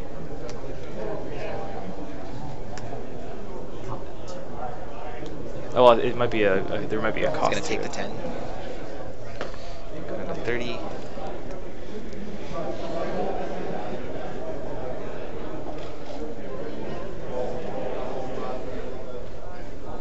I mean, why not? You have the golem that's gonna sack it. It's advantage itself anyway after blocking. So you leave open the. He's gonna steal the vicious wounded beast. That's interesting. Oh, you can't. It doesn't have swiftness, so you can't steal the golem and then swing into it. It's not like the 5 will card. The Devil's Crippling Advocate. Light probably drops here.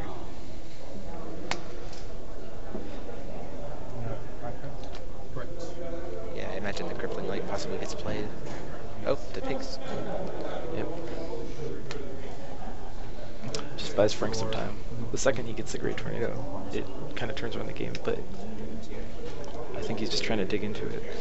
Crippling Light now is much terrible. less, Yeah. much less good. Yeah, okay. I would like to kill 2 things and 5 of my own. Okay, Yeah. cool. That's great. Yeah, Frank's hand is pretty suboptimal.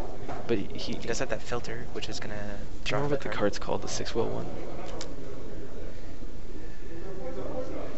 Do you know what the 6-will light card is called? The one that removes... That's Gemboat Alexandrite. Thank you.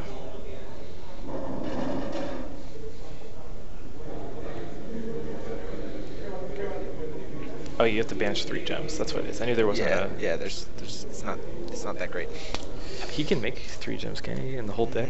I think He has a total total of he gets 3. 1, and then he gets... Trying to check to see if he potentially has any mermaids left. I don't think Brandon does. He might, though. He's used the Mermaid Visionary, he's used the Aqua Rifle, and he uses the 6-12. I imagine if I'm on Brandon's side, I'd probably drop the Coral Palace here, but he might be trying to save it because he knows the Crippling Light is still there, so maybe he's trying to save it. Well, I think what Frank's doing is if he attacks, he gets to block with the gain 4 life, lose 4 life, or whatever, and kind of do a tempo swing, and then Crippling Gonna Light, try to push combat here. and then get Brandon to use more cards. He's literally just gonna try to keep things clear. I can't imagine he doesn't try to swing. Yeah. Also, I guess we're going to have to be a little bit quieter, because unfortunately the room got much quieter with the Swinging in with Mafina. leaving That's of interesting. like 20 people. Yeah.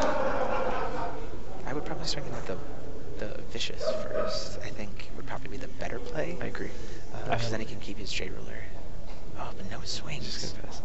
I think he just doesn't want to trade with that 10-10. Yeah, well, I guess he's trying to say, like, if you want a Crippling Light, it's going to be much worse for you. Oh, and he does know the Light Will is up for a potential reduction, because we do know the reduction. But Brandon also knows that Frank has a Great Tornado, so you'd assume that he doesn't draw it if he doesn't have it already. So here's the we're judgment. both going to flip here.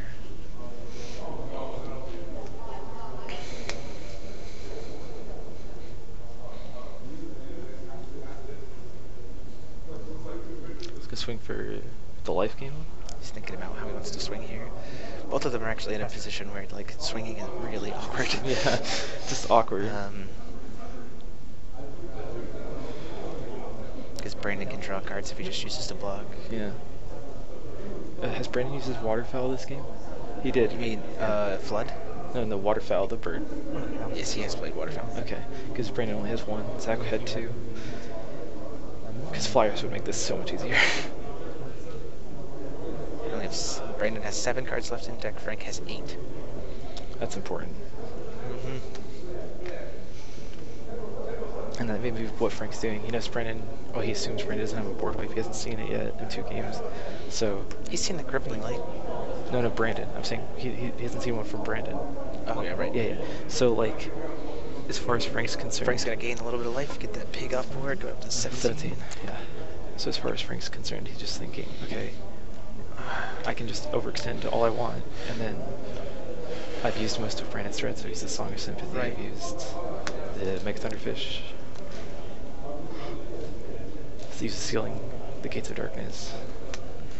Has Brandon used the double black colorless? Destroy target Resonator spell yet? The Harvest.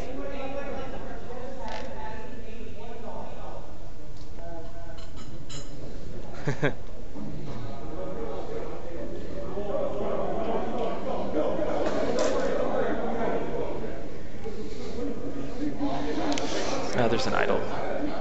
Brandon's got to be careful with that. What? I said Brandon played an idol. He's got to be careful with it. Two black, two white. Because it forces him to draw a card when it Not a dies. Beelzebub. It's not a May ability. There's this one. Frank. Just putting tons of bodies on board as well, just passing back and forth. Yep.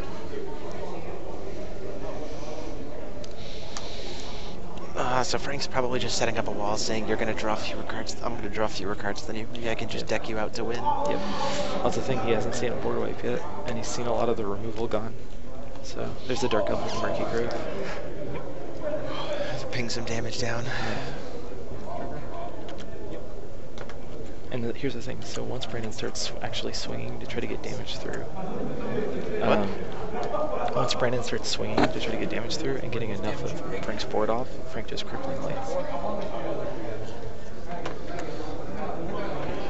This has to be So Brandon has to try to find Great Tornado. evasion. Did he really draw it?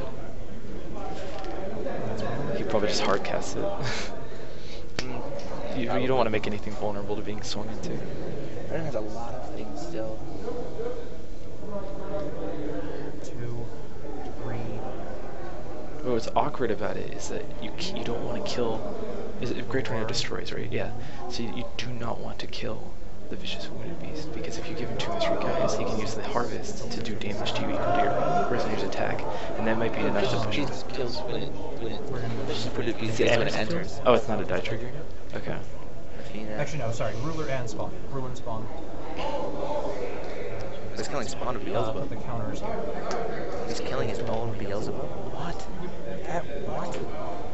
That's really weird. That might have cost him the game. What is that about? Maybe he's just gonna crippling light. But that doesn't Crippling Light, matter. destroy all non-golds. Okay.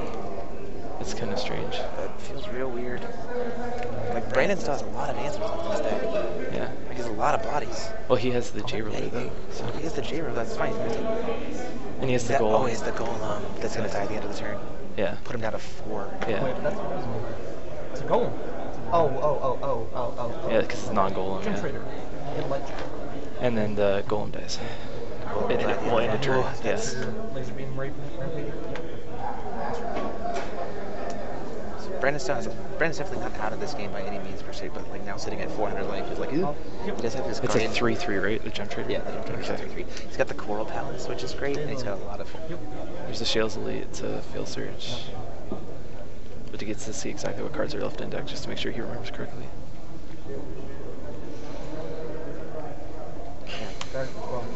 Yeah. Oh, he's got the Flood. Well, he's going to basically get to pick his draws now. With 3 cards left in deck on his next turn. So having seen both games. Well, here's the... Well, okay, so he has a 12 butt, fortunately, so... Oh no, he's lethal. He has a mystery counter. 1,000. Oh, does he?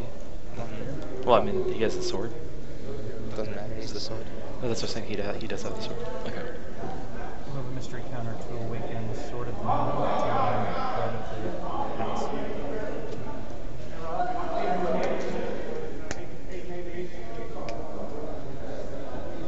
He's just gonna hard kill him, 4 damage through. Brandon doesn't have a way to stop him. And with that, Frank Clusser, I believe, is your GP Atlanta champion. Or GP Texas. Richard, Yeah. GP Texas champion. That clutch top deck. Yeah, Great Tornado, yeah.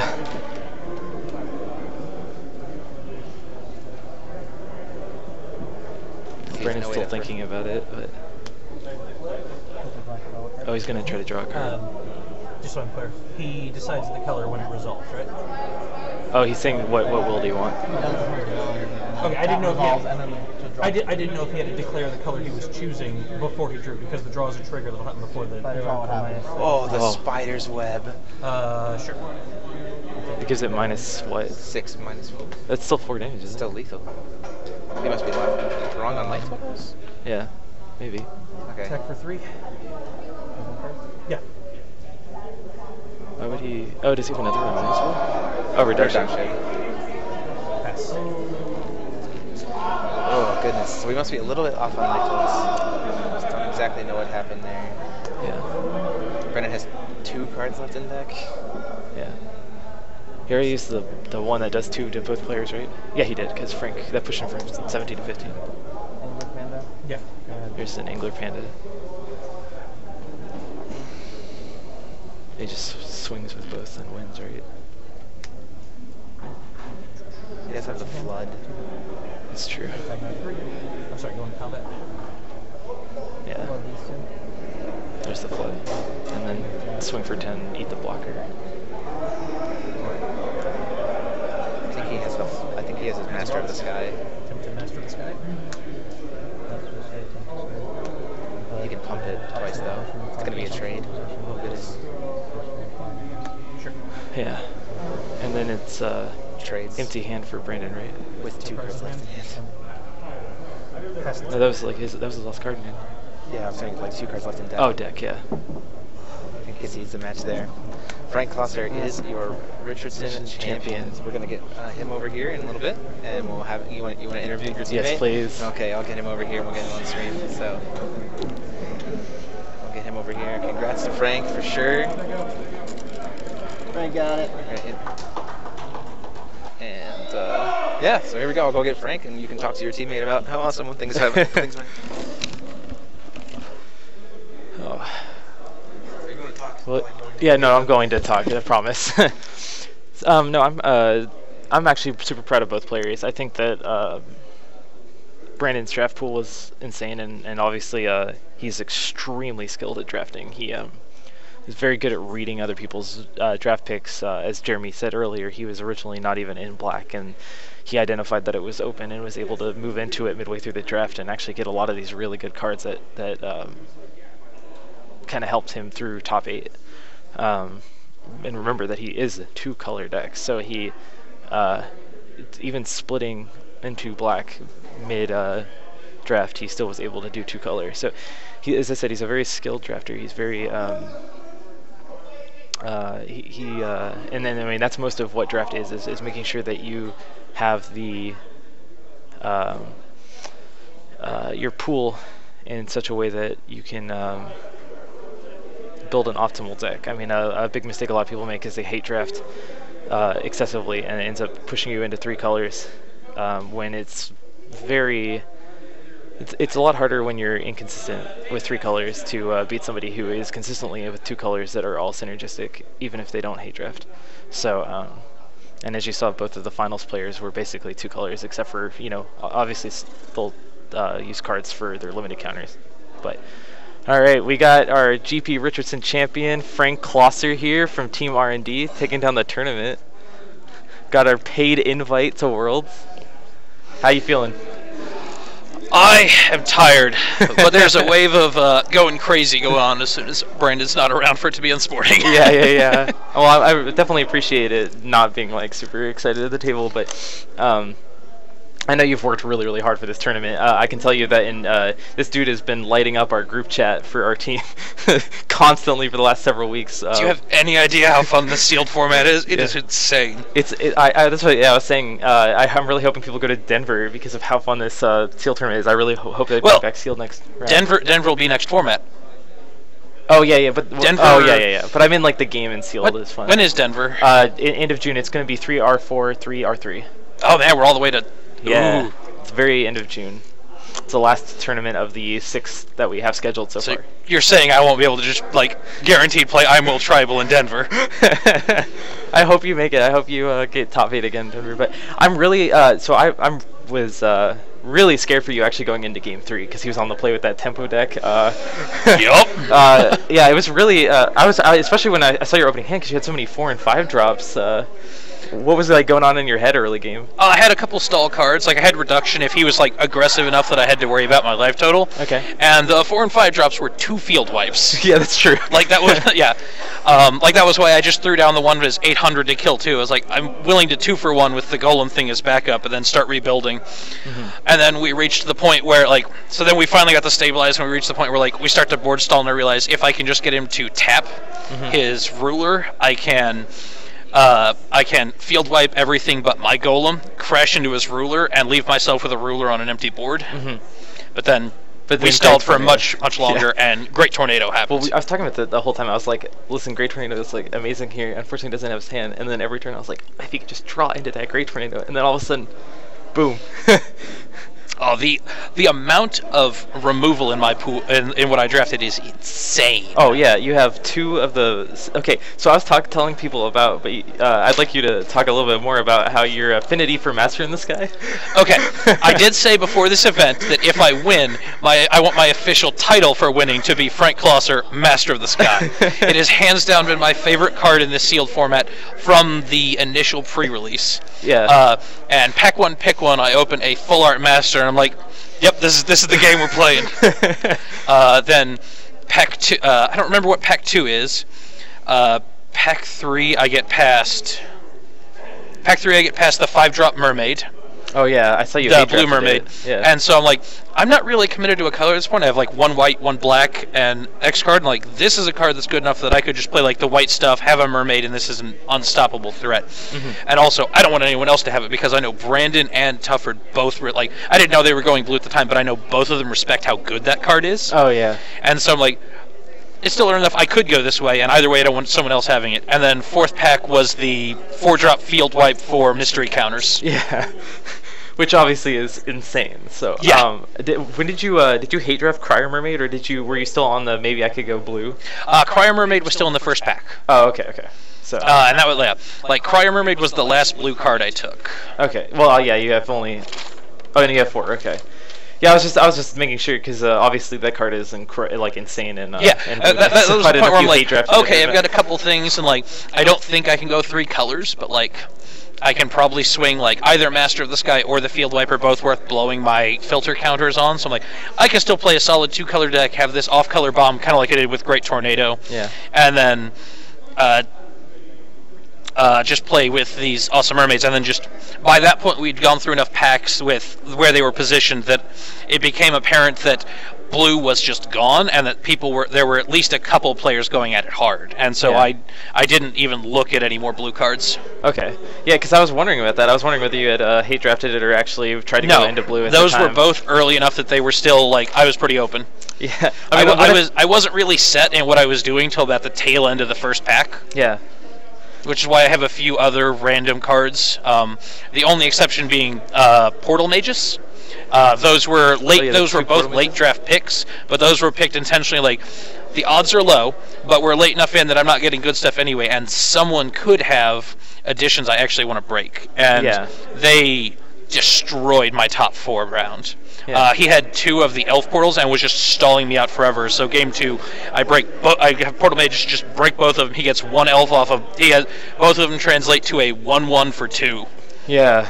And just in both games, I start out like I mulligan to like those and some early stuff, and just like game 2, it's 1-drop turn 1, 2 1-drops turn 2. He plays the elf, break it, and I'm swinging in with 3 bodies from the start of the game.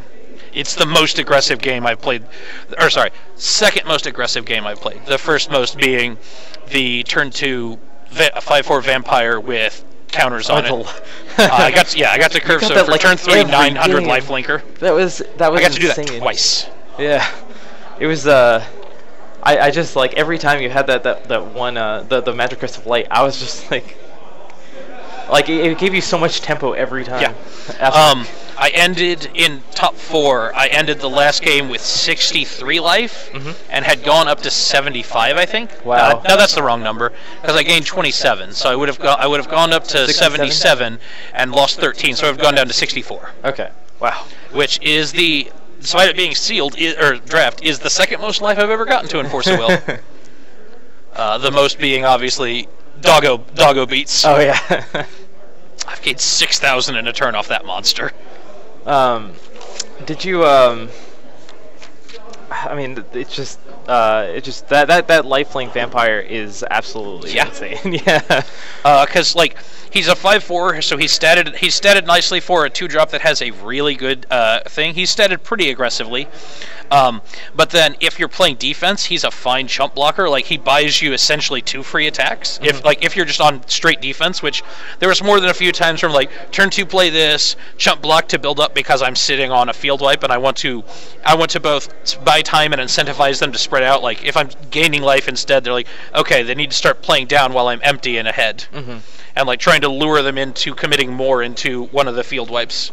Can you talk a little bit more about your draft prep for the tournament, or limited prep for the tournament in general? The largest portion of it was simply reps building decks. I had bought a couple boxes and just took them all, partitioned them into sealed pools, and just every day I was going through at least one, if not 2 of them, just taking them out, looking them, appraising the cards. What can I build from it? Not just what would I build, but what is it possible to build from it? Yeah. In case there's like some weird stuff that I'm pre-biased. Like one of the ones I found like in a specific pack that like I've never been able to get a pool to replicate it, but like there was a red-blue tempo deck that was insane, like hiding in this format. It's just you have to get the right overlap of cards to make it work. Yeah. And so like that's something I wouldn't have found without just actual practice, because it required too narrow of a pool to be like to really think of it unless you'd had enough times to look out for it in advance. Yeah. And like that one, like because that was one of the ones where I was like I got the chance to play it against one of my locals, Joe Ray, who took second at Atlanta, and I managed to crush through. Like he had an insane white-green deck, like counter spells, all kinds of pumps. Like the only thing he was missing was like a large body of flyers, and I just like managed to keep him like negating a bunch of his pump spells, bouncing a bunch of his stuff, and just crushing for damage continuously. And then late game, it was just flyer, flyer, flyer. Yeah, I mean definitely. I mean I played a very very tempo build at the sealed at Worlds with that was 6 ACN, 6 Ancient Knights. There's no advent in it, but so I definitely understand like the whole blue tempo. I mean that is incredible. Obviously I had fears, but like red supercharges a tempo deck in this format because there's so much reach. So like when I say like it had like this crazy top end, it was because I had like Elixir's Fighting Spirit, so I had double +4/+0. I had the +8/+0 and Awaken for Pierce. I had the 600 burn spell. I think I had the 1100 to face. Wow. And so I had like all of this reach on top of my flyers. So like you can play a tempo and like there's that point where like they start to stabilize and it's like, can I get that last through? It's like, no, can I get an attack in and you're dead? It's part of the reason, like, going into this, every time I played a deck with redstones, I always, I've mentioned this to you, but I always assumed I was about 800 health left, yeah. Just less, was just, there's that much reach in red. Did you, do you like red-blue better than red-black for tempo? Because black has, like, the Feast of the Mortals and the demon, the flying demon, 8/6.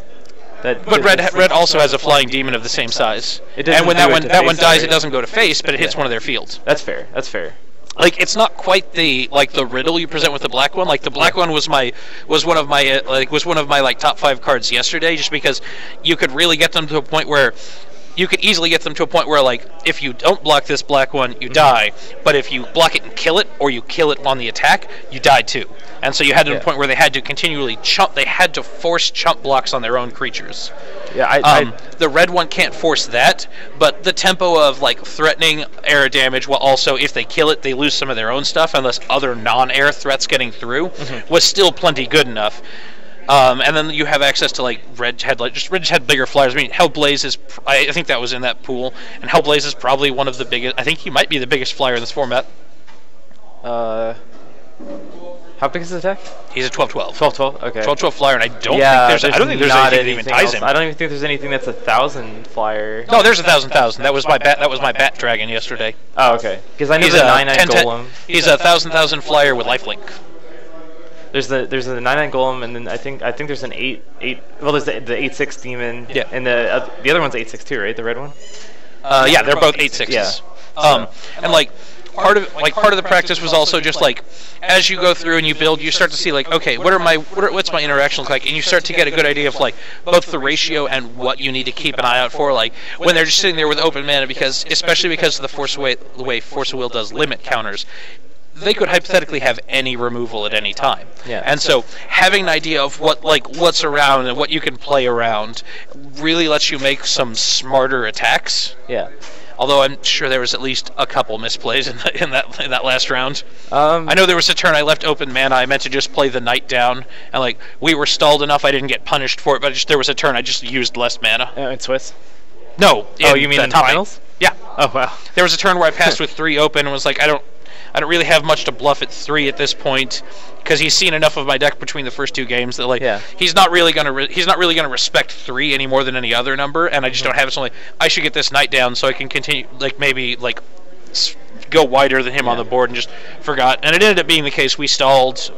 We reached a stall point, and so we had several turns where I'm actually just drawing cards and not playing my stuff, hoping, okay, if I can just bait, maybe if I'm not developing, he will make the swing with his J Ruler, who's immune to pretty much everything in the format. Oh yeah. Short of the block on pumps, which he'd seen enough to know I didn't have that one. Yeah.